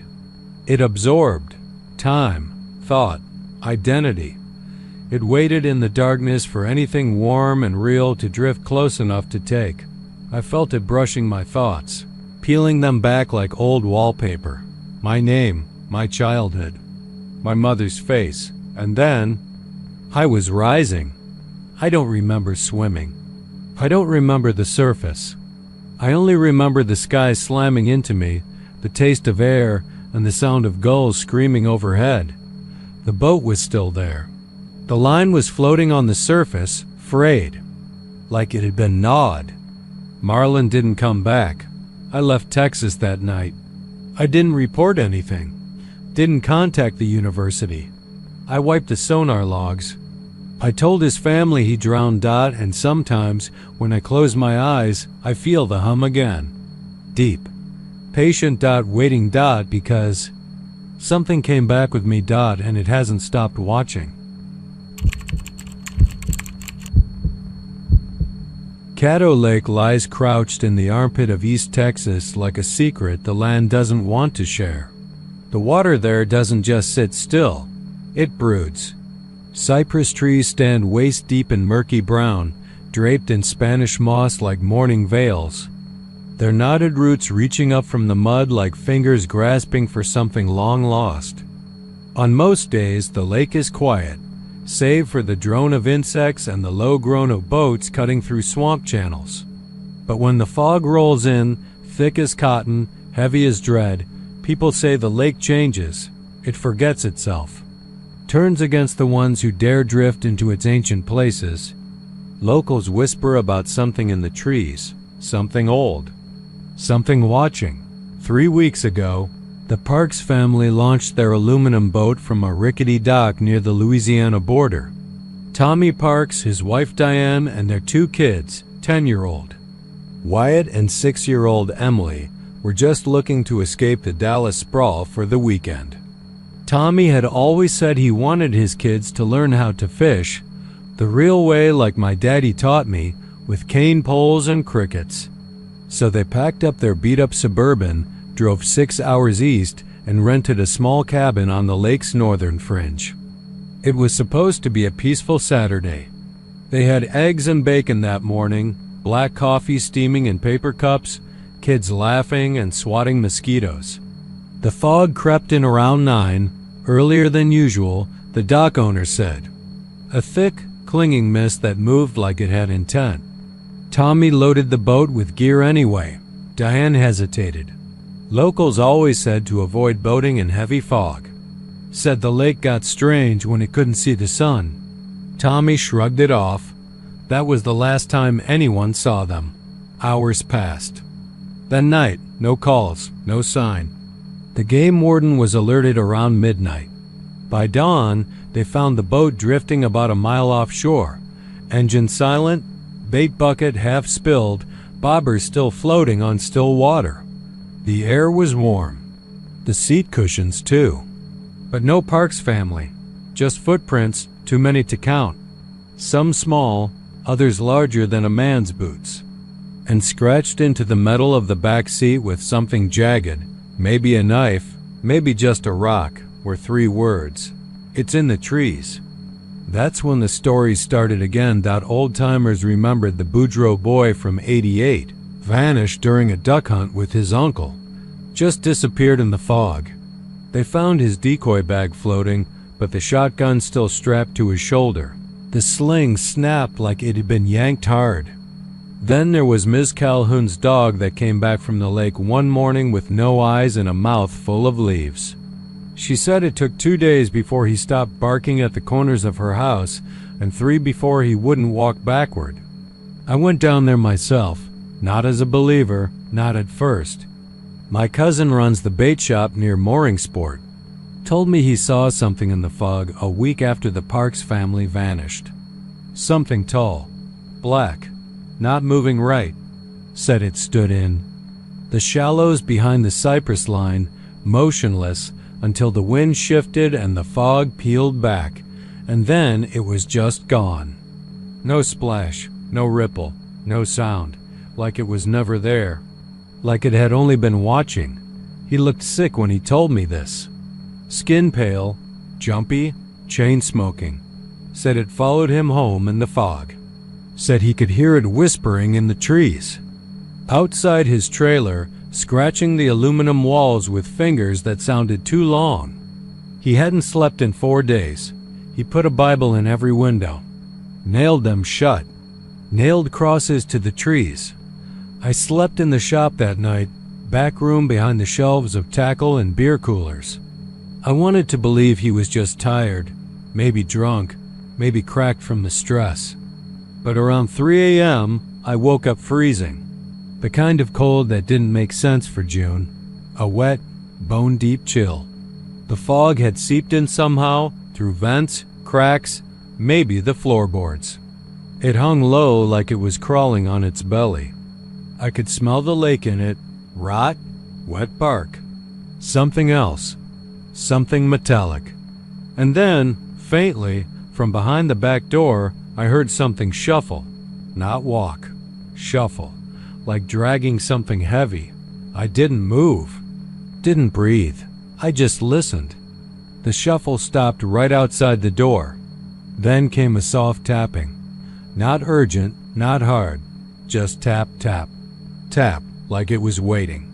Like it knew I was in there. Then I heard it speak. Not in English. Not in any language I know. Just low syllables, deep and wet like they came from underwater. And even though I didn't know the words, I understood the intent. Come out. Come see. I stayed in that shop until the sun came up, gun on my lap, cross in hand. The fog was gone by morning. Everything smelled normal again. My cousin? Gone. Door wide open. No blood, no mess, no note. Just his boots by the threshold, soaked, muddy, and still warm. I've been back twice since. Once with a camera crew from Dallas. Once with a local preacher who swore the land was cursed. The crew. Bailed after one of them got sick in the fog. Said he heard a woman's voice calling him by name from the trees. The preacher? He didn't make it to the boat ramp. Collapsed by the cypress grove, eyes wide, mouth foaming. They say it was a stroke. But I saw the way he kept whispering something with his dying breath. Over and over again. Just one word. Climbing. I think he meant it's not just in the trees anymore. It's above them. Watching from higher up.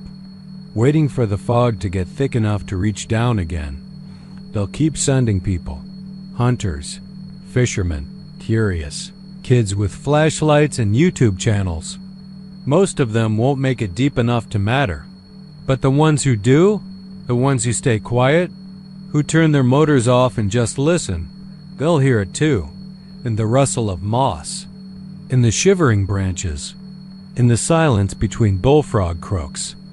And then the fog will move, and the trees will seem taller than before, and maybe, just maybe, they'll understand the message carved into the parks. Family's boat, "'Tis in the trees." But by then, it's too late. It's already coming down. They say if you drive FM 666 late enough, past the oil field signs and dying mesquite trees, the land gets quiet in a way that ain't right. No crickets, no coyotes. Just you, your tires on dry asphalt, and a stretch of Texas blacktop that feels like it leads nowhere. And maybe it does. FM 666 cuts through a hard patch of South Texas between Corpus Christi and Alice, straight through scrubland that hasn't seen rain in months. The kind of place where cell service dies without warning and vultures line the fences like sentries. The road was laid out in the 40s, cracked and tar-blistered now, forgotten by Google Maps and too narrow for semis. But some still take it. They don't all make it back. There's a house out there. No address, no mailbox, no power lines. The fence around it is barely standing, slats warped like they've been through 100 summers without a drop of water. But the porch light? It's always on. They call it the Harper place, though no one remembers a Harper living there. Some say it was built before the war, maybe as far back as 1910. Records are gone, wiped. Like the county wanted to forget it existed. People don't talk about the house unless you're local. And even then, it's only after dark and only after a few drinks. They say the place watches you. They say it breathes. They say if you get too close, it pulls you in. Most of that could be dismissed. Urban legend stuff. But then came the boy from Corpus. TikTok challenge, of course. He was just a kid, 17. Raymond Ortiz. Skinny, braces, mop of black curls under a beanie. He had a following, 500,000 views on some prank he pulled in a H-E-B parking lot. That's what kids are into now? Trespassing, ghost hunting, fake screams. He went out there alone just after midnight. Streamed the whole drive. The first 20 minutes were boring. Him vaping, making dumb jokes, talking about the demon house on 666. Then he started getting jittery. Said the signal bars on his phone were flickering, even though he had full service 2 minutes earlier. The road narrowed. Weeds started brushing the sides of his bumper. He made some joke about how the trees looked like hands reaching up from the dirt. Then he went quiet. People said he saw it before the camera picked it up the house. Like it appeared before him without warning. The video's still online, though it gets taken down a lot. Copies pop up on horror forums. You see the headlights catch it just for a second. An old farmhouse, slanted porch, warped siding like melted wax. And that porch light glowing this sick sulfur yellow. Riemann gets out, shaky voice, trying to sound brave. "Let's go see the devil's Airbnb," he says. Laughs, but it's dry. Forced. He walks toward the porch. That's when the stream starts to glitch. Not the usual freeze frame kind, either. The footage jumps, jerks like old film, and the audio, it buzzes. Not static, not wind. A low hum, rhythmic, like breathing run through a filter. Then he screams. The camera falls. You don't see him again, but the stream keeps going. 7 hours. Just that porch, that light, and this shifting, pulsing sound under the static, like something moving just out of frame. People swear they hear things if they listen long enough. Words, wet footsteps. Knuckles tapping wood. Cops went out there, of course. County sheriff, a few deputies, even a guy from DPS. They found his car on the side of FM 666, door wide open, keys still in the ignition. The house wasn't there. Not even a foundation. Just brush and dirt and the creak of distant oil pumps. The weirdest thing? Every single one of their body cams drained dead within minutes. The batteries didn't die. The footage was erased, but one thing stayed. The scream. That audio has been pulled from the stream, filtered, cleaned, enhanced. No one knows how it's still online. It pops back up no matter how often it gets taken down. You can find it if you look. And if you really listen, deep underneath his screaming, there's a whisper, a woman's voice. She says, "Come home." No one knows who she is. My name's Eli Graves. I used to work for the county, assistant surveyor. My job was to map unincorporated plots, update floodplain data, and make sure the fire roads were where they were supposed to be. Dry work, mostly. But in 2019, I got assigned a weird patch of land outside Bankhead, right near FM 666. They wanted to clear the paperwork for some oil access. I was given coordinates. There was no house listed in the files, just a note from the 70s. Do not disturb. I ignored it. Figured it was a joke. I drove out there just before sundown, figured I'd log the land and be home by dark. I took my company truck, a clipboard, and one of those rolling distance wheels. My GPS died halfway in. Just cut off. Not even a signal loss, it crashed. Went black. The air out there, It's thick, not just hot, but heavy, like breathing through burlap. The sun was setting behind the mesquites, long shadows dragging across the ground like something crawling. And then I saw it. The house was there, just sitting. No tire tracks, no fence break. It hadn't been there 5 minutes before. But there it was, pale wood lit by the dying sun, porch slanted like a grin. That light was already on. Faint yellow, but steady. I felt it in my jaw, this pressure. Not pain, exactly. More like a hum inside my teeth. I should have left. Should have taken one look and called it in. But something tugged at me. Not curiosity, not fear. Something deeper. I walked toward it. Every step made the air feel heavier. The trees were still. Not a single leaf moved. And that light, it flickered. Not like it was broken, but like it was blinking at me. Then the door opened. Just a crack. The smell that hit me. It wasn't rot. It was something worse, like scorched meat and lavender. Sweet and burning. I heard movement, floorboards inside, something dragging. I called out, "Anyone there?" Then I heard her, "Come home," soft, not distant. Right behind me, I turned. Nothing. When I looked back, the house was gone. Just scrubland again. Sunset bleeding into twilight. And me standing alone with my boots in dirt that hadn't been disturbed in years. I quit the next week. That place shows up when it wants to. And it knows you once you've seen it. I still get phone calls from unknown numbers. When I answer, there's no voice. Just static. And sometimes, breathing. Last night, I drove past FM 666 just before midnight. I saw a glow out in the fields. Yellow. Pale. I didn't stop. I kept driving. But in the rear view, I saw the house again. Clear as anything. And on the porch, someone was standing there. A boy, wearing a beanie, smiling, mouth wide open like he was still screaming, but no sound was coming out. The light above him blinked once, then everything went dark. The Devil's Sinkhole is a name that feels too on the nose, like something cooked up by ghost tour operators or B-movie directors, but it's real. 30 minutes northeast of Rock Springs, carved into the hot limestone like a wound that never. Scabbed over, it sits in the middle of scrubland and mesquite, surrounded by fences no one maintains anymore. Technically, it's protected state-owned. Used to be part of a nature preserve back when people still gave a damn. Tour groups came.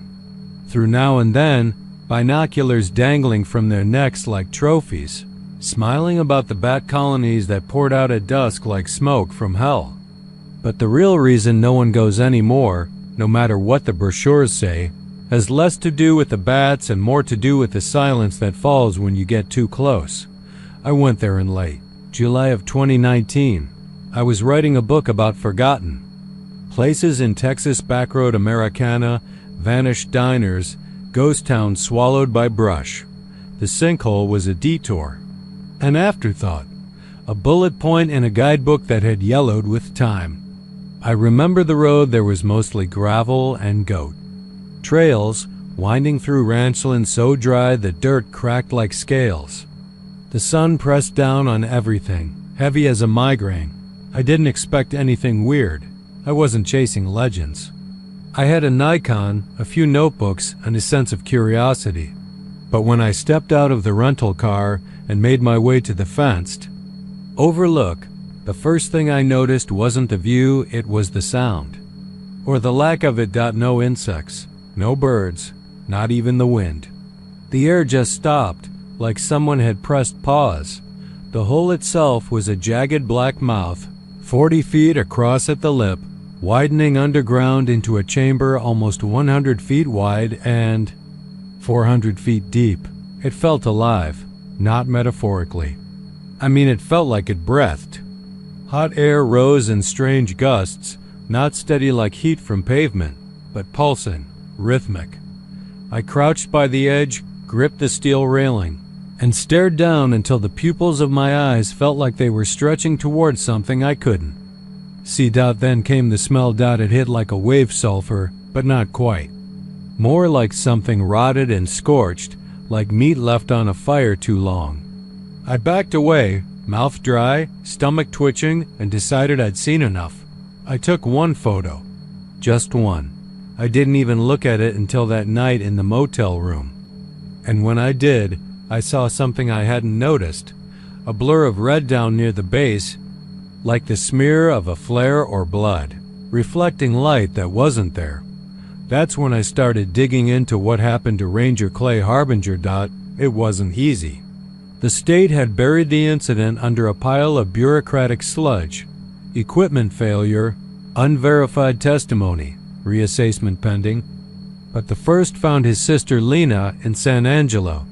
She hadn't spoken to media in years, and when she opened her door and saw the recorder in my hand, she almost shut it in my face.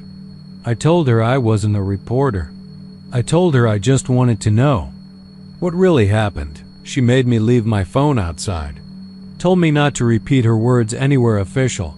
Clay was strong, she said, sitting at her kitchen table, staring into a cup of cold coffee. Marine, survival trained. Didn't scare easy. But when he came back from that site the week before his final descent, he was shaken. Said the bats weren't coming out right. Said he'd heard something down there. Breathing. She paused. Swallowed. He didn't mean animals. He said it sounded huge, like it was buried under the rock too big to rise. And he started sleepwalking, mumbling, talking about the teeth in the dark. Said they moved when he looked away. According to the report, Clay went down with a harness, a camera strapped to his chest, and a cum unit. He made it 300 feet. The last thing he said before the rope jerked was, "Something's breathing down here." Then the radio went silent. When they pulled the rope back up, it was blackened. Not frayed, not torn burnt. The climbing harness was scorched like it had been passed through a furnace. The camera housing was melted, warped, and fused to the plastic. They never found his body. The official story said it was an accident. Gas pocket ignition, equipment failure. But Lena told me something else. They didn't tell you what the coroner found when they inspected the rope, did they? She asked, voice low. Tiny bone fragments embedded in the melt, like teeth had been chewing through it as it burned. I didn't sleep that night. A few weeks later, I heard from a guy named Dave Selman, a spelunker out of Austin. Said he'd gone down the sinkhole years ago, before it was restricted. He didn't go all the way, but far enough to remember what he called the pressure. It was like the deeper you went, the heavier your own thoughts got, he told me. Like it was crawling in your head, making you feel things you didn't think were yours. I had nightmares for weeks. Felt watched. My girlfriend said I started talking in my sleep, saying names in a language she didn't know. I asked if he remembered any of the words. He didn't, but later he emailed me a voice memo he'd recorded from one of his dreams. The audio was staticky, muffled, but behind the distortion, I could make out a whispering hum, layered with deep inhalations like a creature taking long, patient breaths, then a voice, low, crackling, not quite human. Return. Just that. One word. He told me he'd deleted the file a dozen times. Said it always came back. I stopped writing the book. I didn't go near Rock Springs again, but I kept tabs on the sinkhole. Every year, a few people still try to explore it. Some tourists, some thrill seekers. One YouTuber went live during a nighttime drone drop. He made jokes at first, laughed about finding Satan's butthole, but the drone feed cut out at 237 feet. When it came back, the camera was flipped upside down. There were scratches on the lens. The sound feed picked up something else, two breathing again, but this time faster, more eager. like something pacing below the surface. You can still find the video if you dig, though YouTube removed the original. What freaked people out wasn't the footage, it was the final few frames, when the camera glitched and zoomed into a patch of stone near the wall. If you freeze it just right, you'll see something impossible. A human face, pale and sunken, embedded in the rock. Mouth open like it was screaming when the stone swallowed it. Some say the devil's sinkhole isn't a cave. It's a throat. A mouth to something older than words, something buried before Texas had a name. And it's still breathing, waiting to be fed again. Somewhere west of Austin and south of Llano, in that twisted patch of Texas hill country where the cedar trees crowd close and the roads roll like the backs of sleeping beasts, there's a house the locals don't talk about unless they're drinking. Not because they're afraid, though they are, but because saying too much about it is like giving it directions. Like the thing might hear you.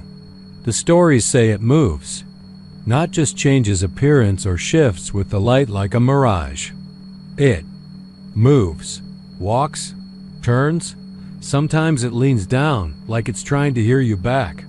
You don't find it on a map, and no one's entirely sure which county it calls home, if it even has one. Blanco? Gillespie? Maybe Burnett. It doesn't matter. The place finds you, not the other way around. Ask any rancher over the age of 60, and they'll tell you about a cousin or an uncle or a friend of a friend who swore they saw it sitting in a meadow that shouldn't have been there, or crouched behind a line of trees like a predator hiding in the brush. One woman, a realtor out of Fredericksburg, claimed she got a listing for it back in 2017. Said it just popped up on MLS with no contact info, just coordinates. She hired a drone guy out of Austin to get aerial footage.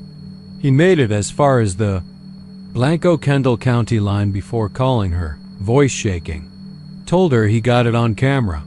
She didn't believe him until she saw the raw footage. It showed a plain house, maybe early 1900s construction. Clapboard siding, front porch with rotting railings, chimney that bent slightly to the left. Just an old country home, nothing special. But in the footage, it wasn't still. Frame by frame, it turned. Not rotated, turned like a person would. Twisting from the waist. The porch creaked and tilted with the weight. One frame showed a window pulling into a squint, the glass warping into something like an eyelid. Another showed the entire house leaning forward as if trying to look down. At the drone. Then the feed cut out. The operator, guy named Benton Reeves, never touched another drone after that. Moved to Ohio, started working at a tire shop. Told people he was done with machines that fly. The realtor? She vanished 2 weeks later. Her car was found halfway between Luckenbach and Sisterdale, parked at an odd angle near a dry creek bed. The doors were unlocked, keys still in the ignition. Her shoes were 30 feet from the car, placed side by side in the dirt like someone took them off neatly before walking away, barefoot. That was the first time it made the news. Briefly. A paragraph in the Fredericksburg Standard buried between a cattle auction report and a column about pecan blight. They called it a mystery. Out here. We know better. I saw it myself once. Back in '03, I'd taken my truck out to scout some old deer leases north of Pipe Creek. Drove a mile off a Kalish. Road past a fence that had half collapsed into the scrub. Didn't think much of it at first, just a patch of forgotten ranchland, the kind you see all over Texas. But then I saw the chimney over the trees. The house was just there, squatting in a dry field, no road leading up to it, no path carved. Through the mesquite, the ground was undisturbed. No tire tracks, no prints. Like the whole goddamn thing had landed. I didn't get out, didn't even roll down the window. I just stared. Something about it. It felt aware. Like it wasn't a house at all, just something pretending. I backed the truck out as fast as I could without blowing a tire on the rocks. Didn't stop driving until I hit Bandera proper. Bought a six-pack and didn't sleep that night. I tried to forget about it. Swore it was a heat mirage, maybe a leftover set piece from a movie or something. But I knew better. Then came the hitchhiker. That was 2011. Teenage girl, early 20s maybe. Picked up off FM 165 by a couple heading to Wimberley. She was barefoot, dress torn, shaking so bad she couldn't hold the water bottle they gave her. All she said at first was, "The house, it moves." Took her days to start talking in full sentences. She said she'd gone camping with her boyfriend near Canyon Lake. They took a wrong turn, ended up lost on some back road she couldn't name. Spent the night in the car. Woke up around 3 a.m. to the sound of something dragging metal across asphalt. Said they saw a light in the woods. Not like a flashlight or a fire. Something white blue, pulsing, almost like a heartbeat. Her boyfriend, Mark, I think, wanted to check it out. They found the house about a mile in. She said it didn't look old up close. Said it looked new, like it had just been born. The wood smelled like fresh sap and wet soil, but the windows were wrong. Too tall, too narrow. The roof slanted backward, sharp and strange, like a folded wing. They heard music inside. A phonograph. Maybe. Something scratchy and slow. Mark opened the door. She tried to stop him. He laughed and said, "It's just a house." He went in. She didn't. She never saw him again. Not really, said the house grew, right there in front of her, bulging and expanding like something breathing through wet lungs. The porch stretched forward. The door widened like a mouth. She saw shadows moving inside, but not Mark's. Too many legs. Too many angles. She ran. Didn't remember how she got back to the road. Just remembered the sound it made when it moved like tree roots breaking through rock and wood splintering underwater. The sheriff's office never found Mark. Hell, they never found the house. They stopped looking after a week. Now here's the part I hate to tell. I think it's coming closer. The sightings used to be scattered. Once every few years. Now they're happening monthly. A man in Marble Falls swore he saw it in his rearview mirror while leaving a gas station. A rancher in Johnson City found the fence behind his property bent in the exact outline of a front porch 12 feet wide, 6 feet deep. No tracks, no debris. Just a bent fence and a pile of dirt shaped like boot prints. People say it's growing bolder, smarter, testing the edges of towns. Learning the names of roads. The thing is, I don't think it wants to be seen. I think it has to be. I think seeing it feeds it, gives it shape. Maybe that's why I'm writing this. Maybe I'm already making it stronger. Last night I heard footsteps on my roof. Not heavy, like a man's. Slow and creaking. Like boards shifting under nails. I live alone.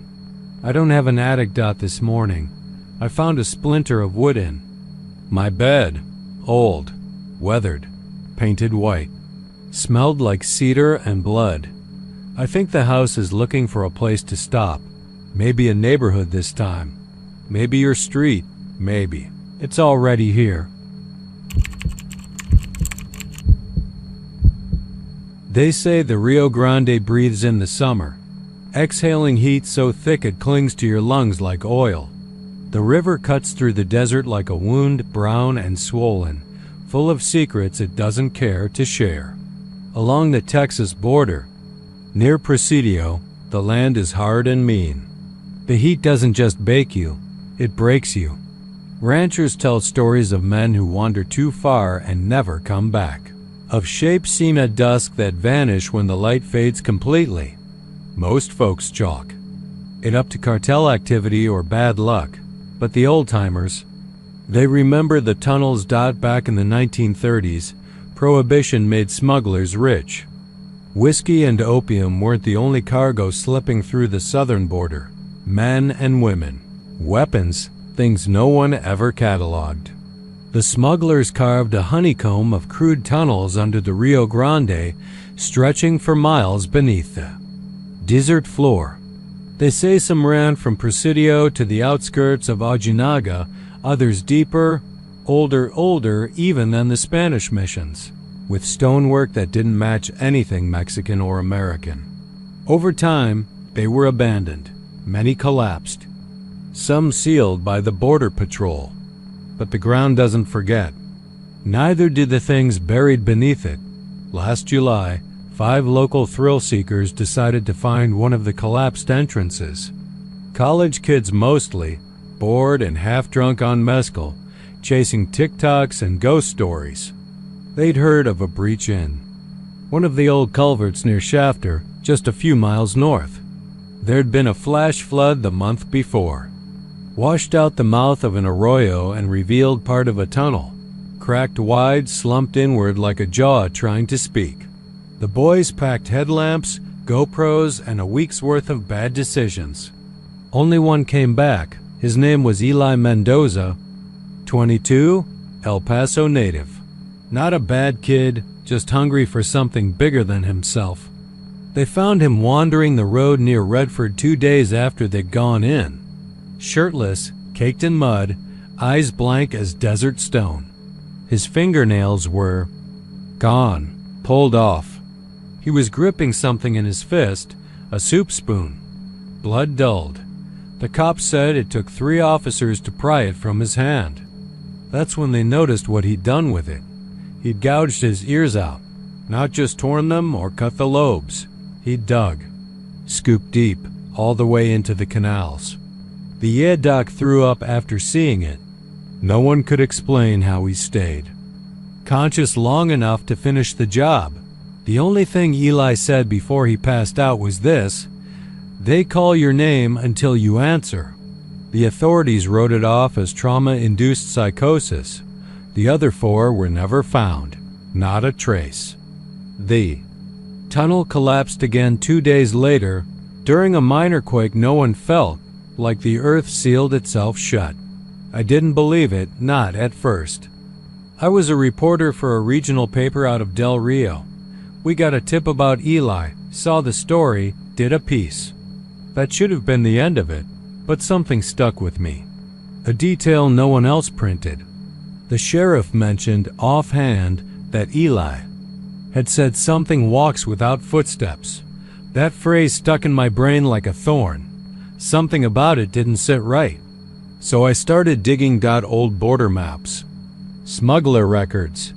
Found a retired agent who used to monitor the Rio tunnels back in the 70s. He told me there were places down there the dogs refused to enter. Places where radio signals went dead, where men came up shaking and silent. He said once, only once. They opened an older section that hadn't been touched in decades. The concrete was dry, but the walls were slick with condensation. No ventilation, no source, just wet. And carved into the limestone names, hundreds of names. Some in English, others in Spanish, others in scripts he couldn't recognize. He quit the next week, so I went. Alone, rented a Jeep, brought 2 flashlights, water, and a handheld recorder. I told myself I'd only go as far as the breach, just look, not enter. Curiosity's a funny thing, soft at first, then loud. I reached the arroyo before dusk. The sky was red and bleeding into purple, and the air smelled like rust and ozone. The tunnel was there, just like in the reports, half collapsed, choked with vines. Cool air breathed out from it, impossibly cold for July. I stepped in 10 feet, then 20, then 50. My light caught the curve of the walls, old stonework beneath the modern supports, pitted and ancient. Strange symbols etched every few feet, not art, not graffiti. More like warnings. I don't know when I started hearing the voices.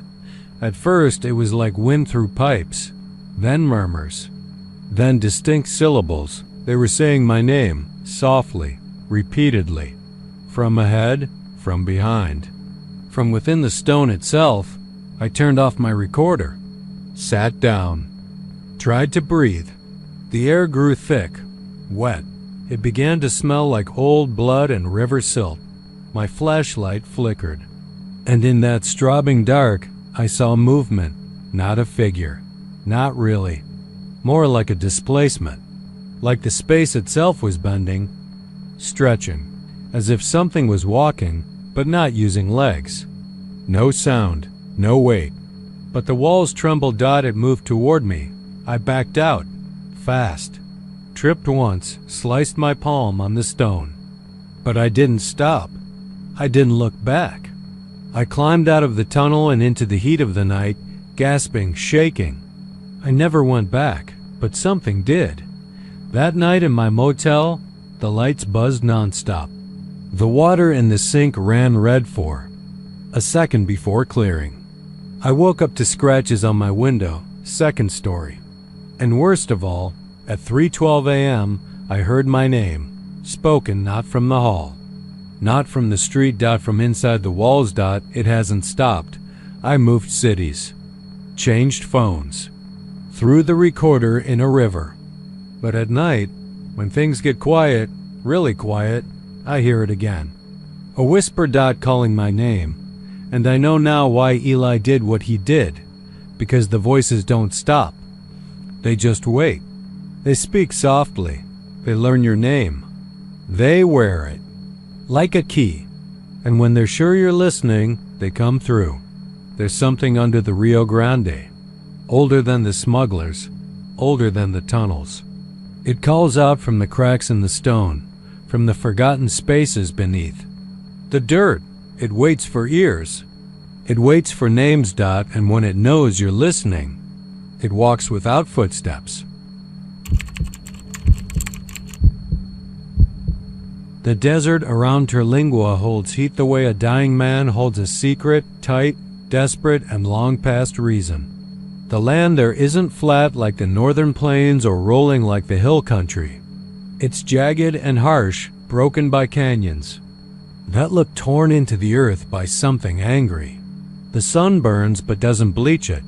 The wind scours but doesn't clean. Everything about that stretch of the Chihuahuan Desert feels like it's been punished. And yet, people go there. Artists, drifters, people trying to escape things behind them and others trying to find something they can't quite name.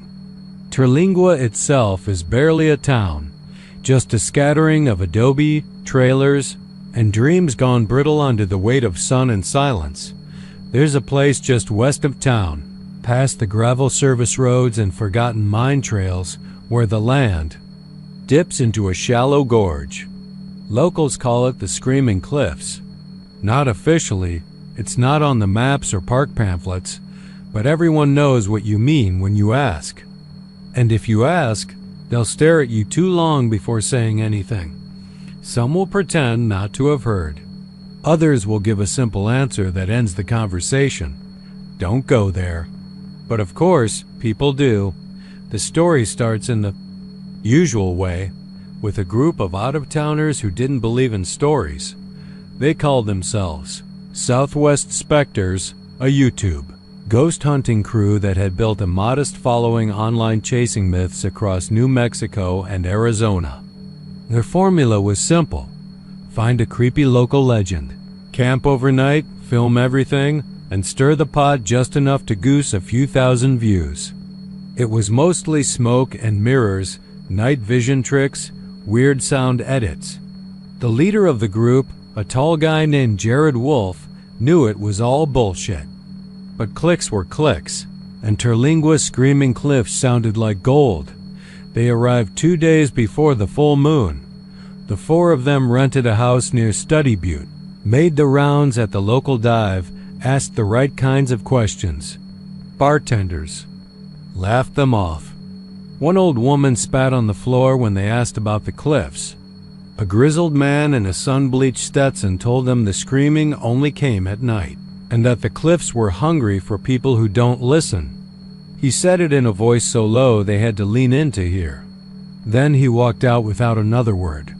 That sealed it for Jared. The team packed light, tents, drones, night vision, motion sensors, a couple GoPros, EMF meters, shotgun mics, and a thermal camera they didn't really know how to use. They filmed their hike in like a proper intro. Lots of wide desert shots, corny narration, fake spookiness. It was all routine. They set up camp on a shelf of rock overlooking the mouth of the gorge. The cliffs weren't high, maybe 60 feet, but the walls were sheer and jagged, like something had raked its claws down both sides of the canyon. The rock had a reddish-black hue, and in some places it shimmered faintly, not like mineral sparkle, but like heat.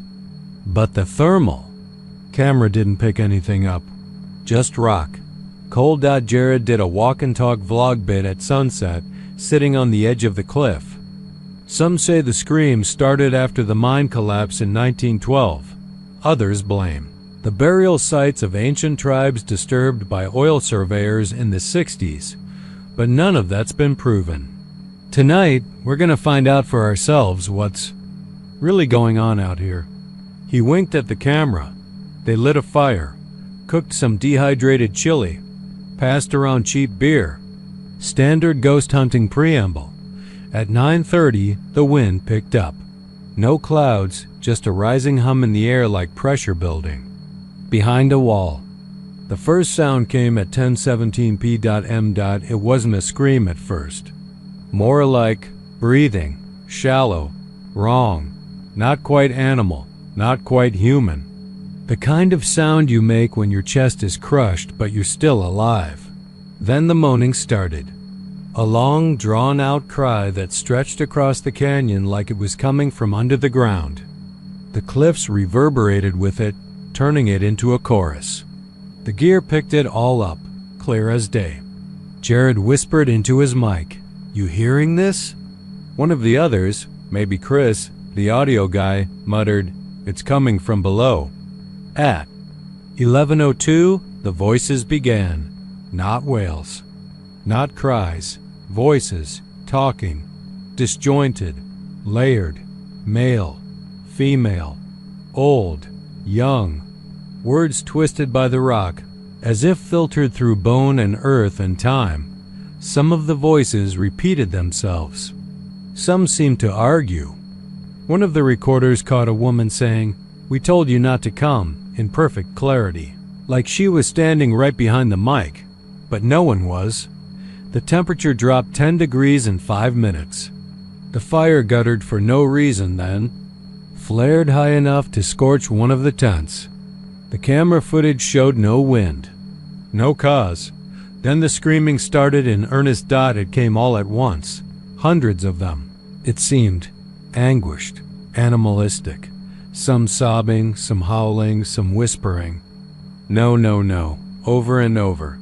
The cliffs vibrated. One of the cameras fell and cracked its lens. The team tried to pack up. One of them ran toward the trail and vanished from the drone's thermal feed mid-step. Gone.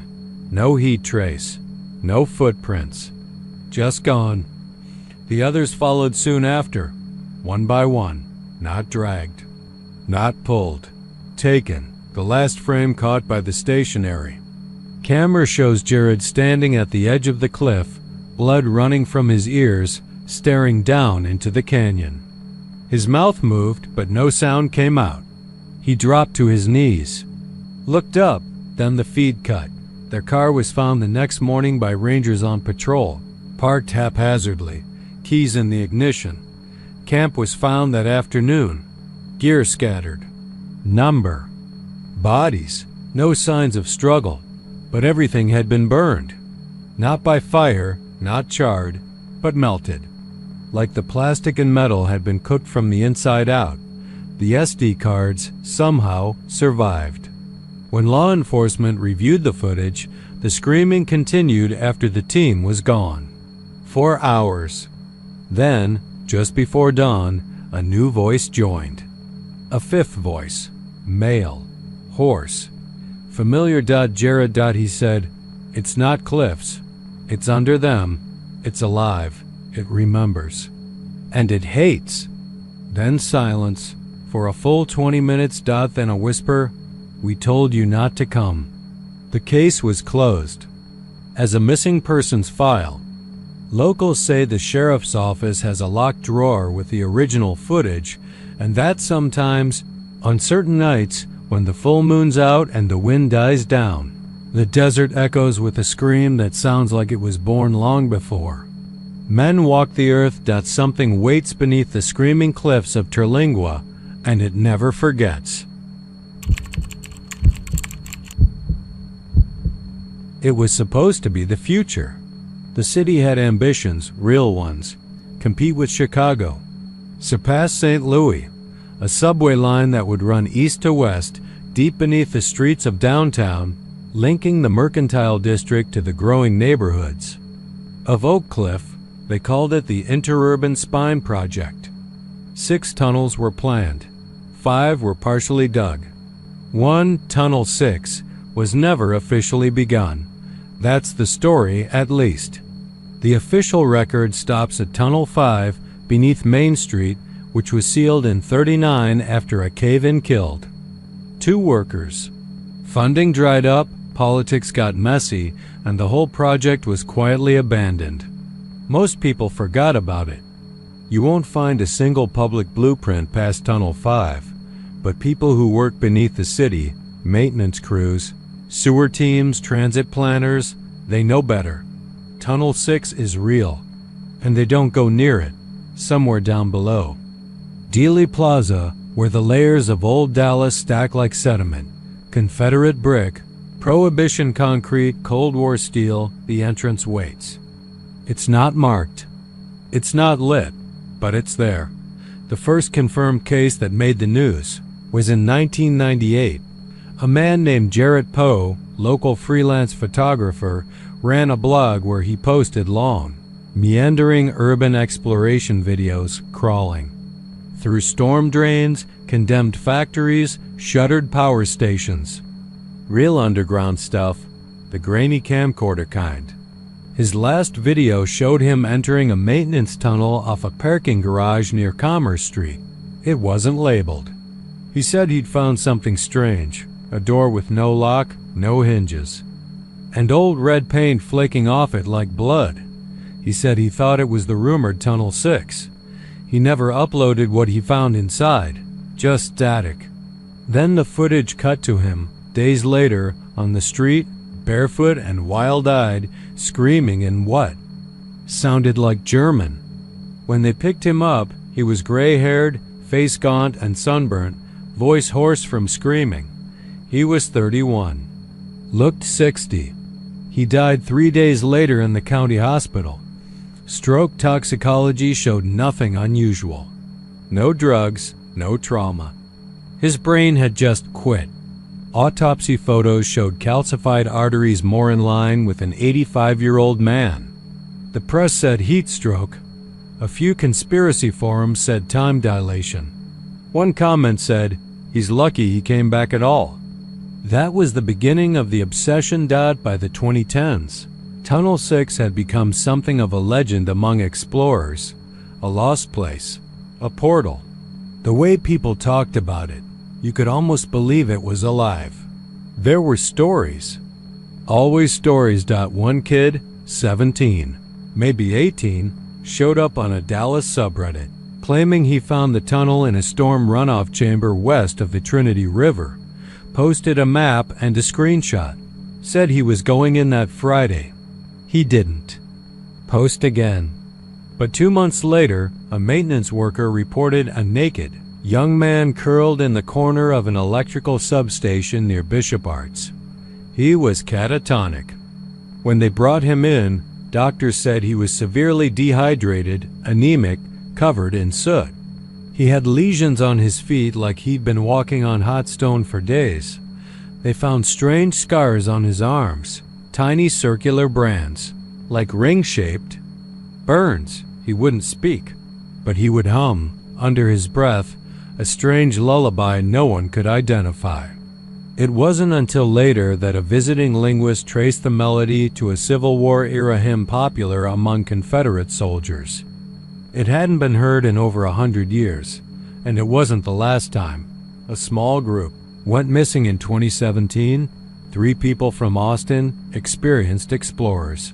One came back, Lisa Caldwell. She refused to speak about what happened underground, only that they'd found a section that didn't make sense. A corridor that turned back on itself. A place where sound echoed before you made it. She said her 2 friends had walked ahead, then were just gone. Not lost, but removed like they had been erased mid-step. She emerged 4 hours later, filthy, bleeding from her ears, whispering a phrase in what sounded like Old English. The pale ones guard the old mouth. Doctors chalked it up to psychosis. She was institutionalized in Fort Worth. Still is. As far as anyone knows. Despite it all, people kept going. Some claimed Tunnel 6 was just an old, unmapped line that got buried in the archives. But others said it wasn't human-made. That it had been found, not dug. That whatever crew first opened it up in the 30s had closed it fast because something in there didn't want to be seen. Few claimed that the tunnel predates Dallas. That native tribes wouldn't settle near the site.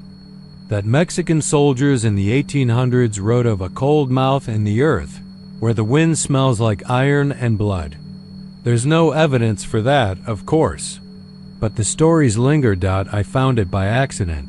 I wasn't looking for Tunnel 6. I was down in a storm runoff canal near the Commerce Underpass, shooting footage for a documentary on urban neglect. A friend had told me about the network down there, how the system gets overwhelmed every few years, and the city pretends to be surprised. There was a side shaft, just past a pile of rusted rebar. The air coming from it was cold, wrong cold.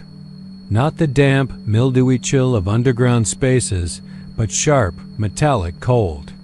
Like you feel in a freezer that's just been opened. It scraped my skin. And the smell, it was like whetstone and copper wiring. Familiar, but not. I went in. At first, it looked like any forgotten maintenance tunnel. Wires cut, water pooled in ankle-deep hollows, old bulbs swinging from the ceiling. But the deeper I went, the less it resembled anything I'd ever seen in infrastructure. The walls stopped being concrete. They looked carved.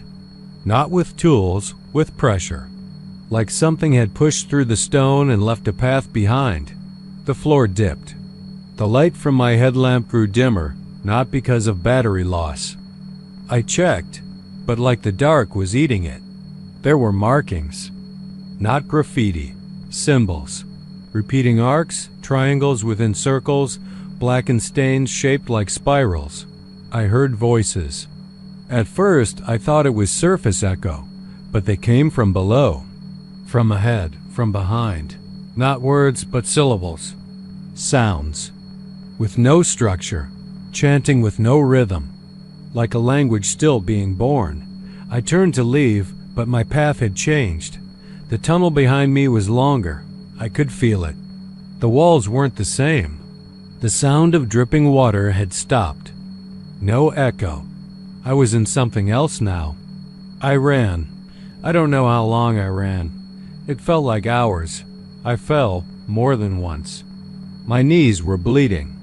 But eventually, the tunnel spat me out, not where I started, but near an old drainage culvert on the south end of the Trinity floodplain. My watch said 20 minutes had passed. But my beard had grown. My nails were longer. My camera footage was corrupted. All except the last shot, a 2-second clip of the tunnel behind me. A shape standing in the dark, too tall, too thin, its arms too long, with a white mask where a face should have been. I didn't go to the hospital. I didn't tell anyone for weeks, but I haven't been right since. My bones ache like they're older than me. I dream in gray.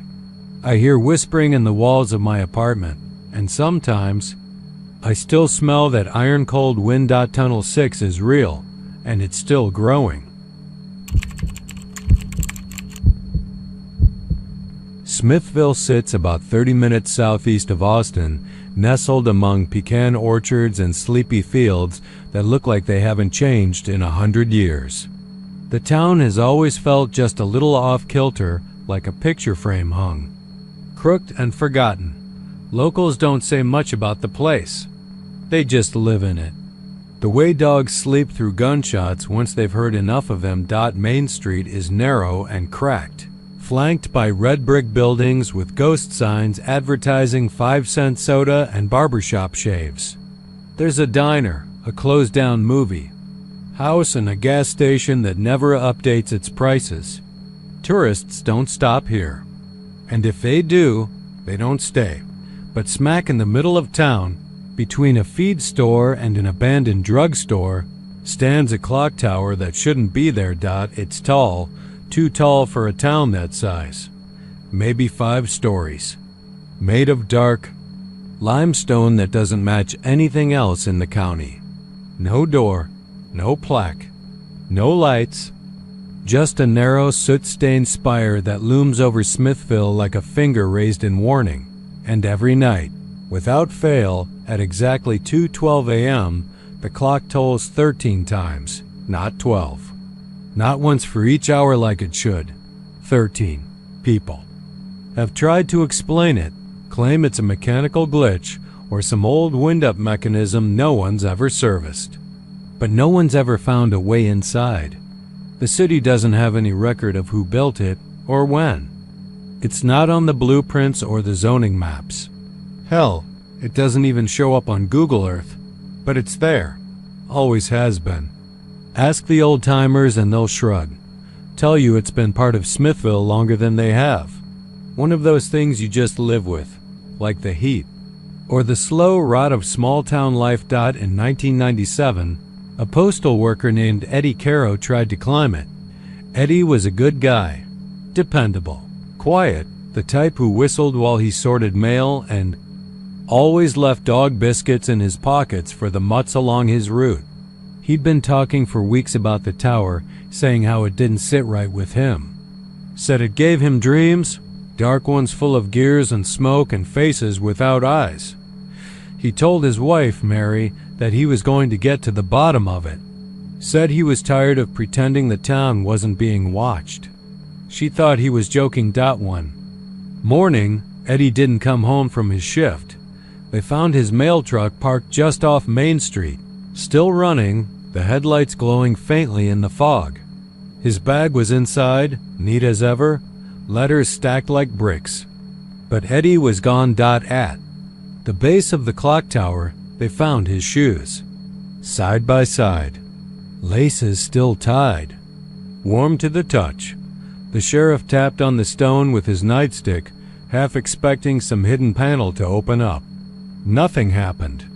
They brought in ladders, drones, even tried explosives once, but the stone just soaked up the blast like a sponge. No cracks, no seams, no sign of wear, like it was never built.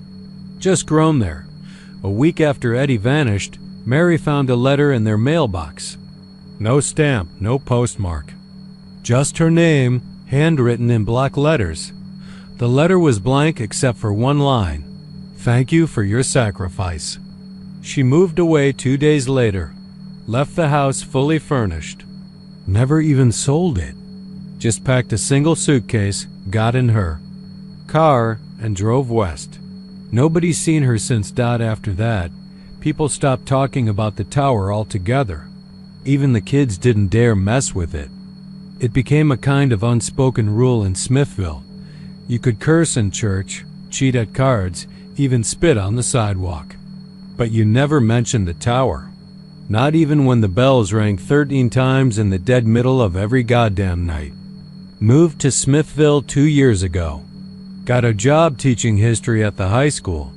Small town gigs pay better than you'd think, and after my divorce, I needed someplace quiet.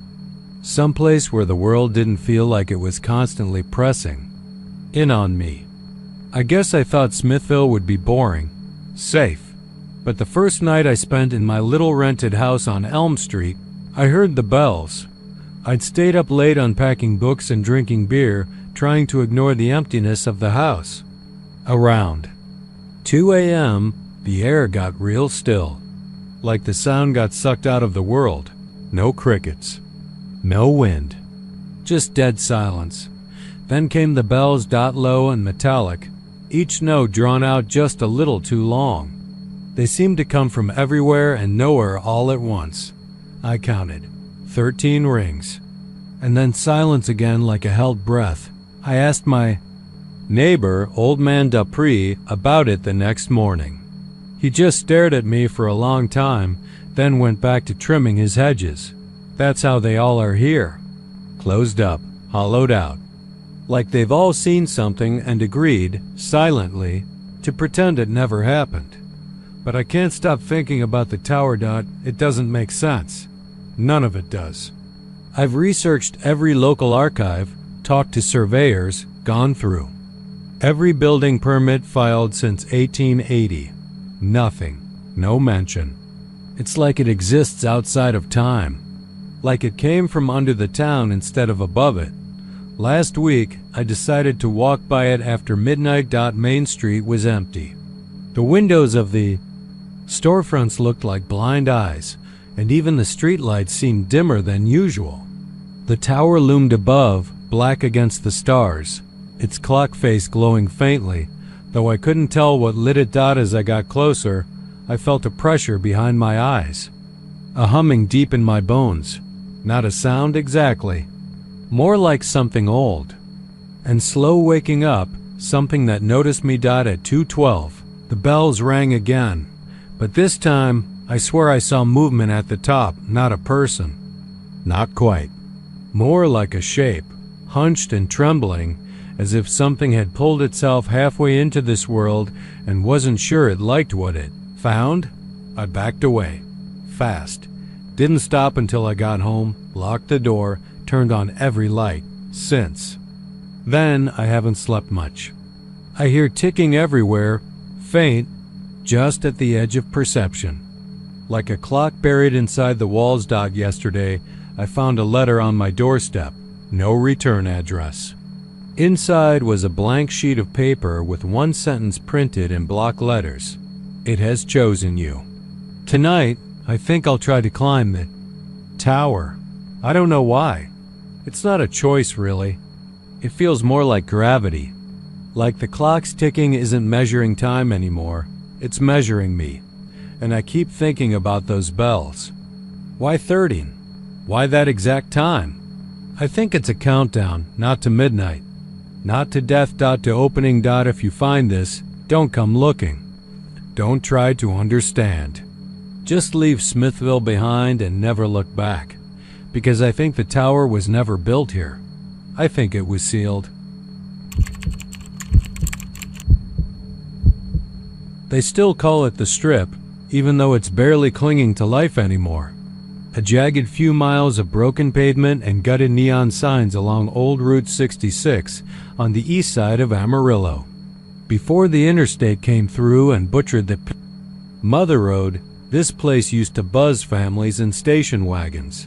Truckers chain-smoking camels. Teenagers cruising for fun with the windows down and radio screaming out Buddy Holly or Merle. Diners open all night. Motels with kidney-shaped pools. Greasy food, glowing signs, laughter. Now, the laughter's long gone. These days, you can drive past the Strip and not even realize you're in it. It's like a graveyard that doesn't want to be noticed. A handful of broken-down gas stations. Empty motels with roofs sagging like old skin. And a diner, the one people whisper about, Blue Star Diner, still standing. Still there. If you roll your window down, you can sometimes smell it. Not rot, not mildew, but pancakes. Buttered, warm, sweet with syrup and cooked in bacon grease. And when the wind cuts just right, there's music, too, soft, old. A jukebox hum from somewhere inside. They say it hasn't had power since the early 2000s, and yet, the neon sign still works, sometimes. Not all the time, not even most nights. But if you go at the right hour, just after midnight, the letters flicker back to life in that buzzing, blue-green glow. Blue Star open 24/7. Locals don't talk about it anymore. Not really. They'll steer you away, tell you to go to the IHOP on Coulter or that new food truck lot off 6th. But they won't say why. If you press, they'll shut down. If you really push, you might get a drunk old man to mumble something about ghosts or time warps or echoes, but that's as far as it goes, except for what happened to that tourist. His name was Nate Rowland, early 30s, travel blogger. Had a whole YouTube series where he visited abandoned places across the U.S. ghost towns, forgotten motels, old theme parks. He'd explore at night, narrate as he filmed, drone shots and wide-angle lenses, and a SMR-style commentary. His videos had a calm, eerie vibe. So when someone tipped him off about the strip in Amarillo, it was perfect. He arrived on a Tuesday, checked into a La Quinta, ate at the Big Texan, told his followers on Instagram he was going to check out an old haunt after dark. His last photo was a selfie in front of the Blue Star, the sign behind him flickering just faintly. "Something still cookin' in Amarillo," the caption said. He never checked out of his hotel. Police went through his room. Camera gear still there. Wallet, passport, rental keys. But no Nate. His car was found parked on the side of the road. Right next to the diner. There was only one thing new, a photo. Uploaded directly to his cloud at 3:07 a.m., the time matched the diner's supposed active. Our locals called it the feeding window. The photo showed the inside of the Blue Star, one booth. Red vinyl seats. Table sticky with syrup. Behind the window, neon light bled through the glass like a wound. And Nate was sitting there, smiling. Wide. Too wide. His eyes were empty. Not black. Not bloody. Just blank. Like someone had wiped the hard drive clean. Like the light inside had been turned off. His grin stretched almost to his cheeks. Like he was trying to imitate happiness, but didn't know how it worked anymore. There was no one else in the photo. No camera in sight. No reflection of whoever took it. And the angle, it was wrong. Too high. Like the lens was hanging in midair, hovering. That was a year ago. I hadn't thought about Nate for a while. Not until my own brother disappeared.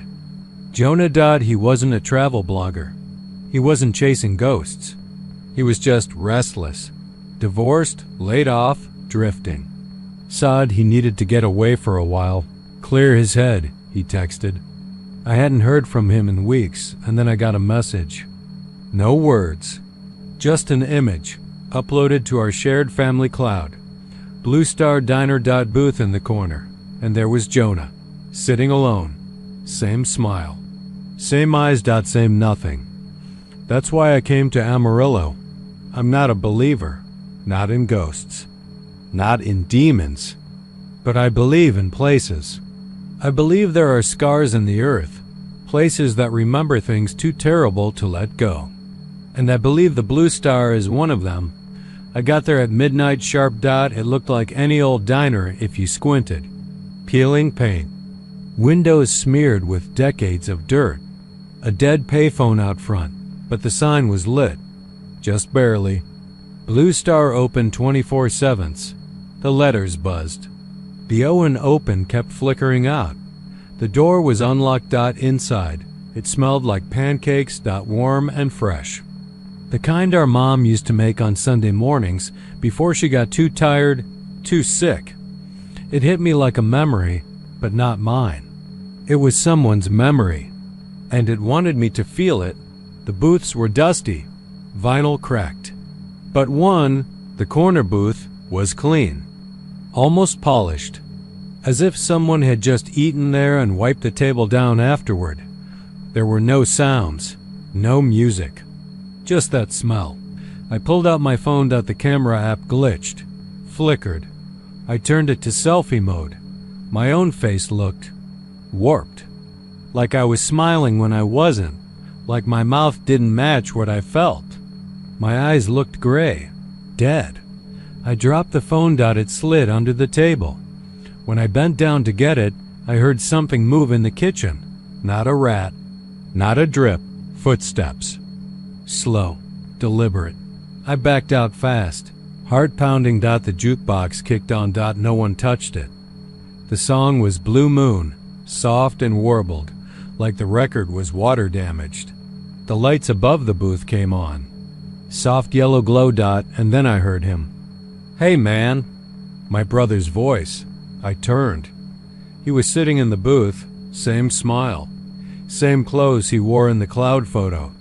Same eyes, black holes with glassy covers, like something was sitting behind them and watching me. "Been waiting for ya," he said. I didn't move. He leaned forward slowly, joints creaking like they didn't belong to him anymore. "You hungry?" I ran out the door. Didn't want to open. I had to shove it, hard. When I got out, I didn't stop. I didn't look back. My car didn't start the first time. I pounded the wheel, screamed. Second try, it caught. When I got to the hotel, the receptionist said I'd already checked out, that I'd left 2 hours ago. Checked my phone. There was a new photo. Me. Sitting across from Jonah in the booth. Both of us smiling. Both of us gone behind the eyes. I never took it. I've tried deleting it. It comes back. I smashed the phone. Bought a new one, new account. But the photo found its way in. Sometimes I wake up at 3:07 a.m. and smell pancakes, even when I'm hundreds of miles away. And I know someday soon I'll hear the doorbell, and the diner will be waiting.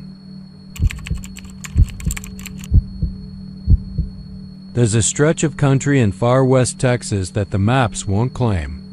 Look at Google Earth and you'll find a beige smear about 15 miles north of Presidio, tucked between rust-colored arroyos and the dry ribcage of the Shinati Mountains. No name, no roads, no nothing. Just a glitch, a blur, like the satellite didn't want to look too closely. Local hikers call it the blank spot. People who live near Presidio, the ranchers, the border patrol, the oil hands, they know. Better than to ask about it. They don't point at it. They don't drive near it. The few who've tried either came back pale and broken or didn't come back at all.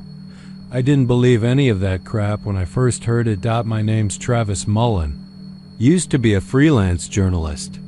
Spent a lot of time chasing ghost towns and borderland myths, La Llorona sightings in Del Rio, shadow people rumors from El Paso truckers, and once a supposed haunted missile silo outside Midland. I wasn't a believer, just a collector of strange stories, mostly to sell to niche mags or podcast producers looking for the next spooky soundbite.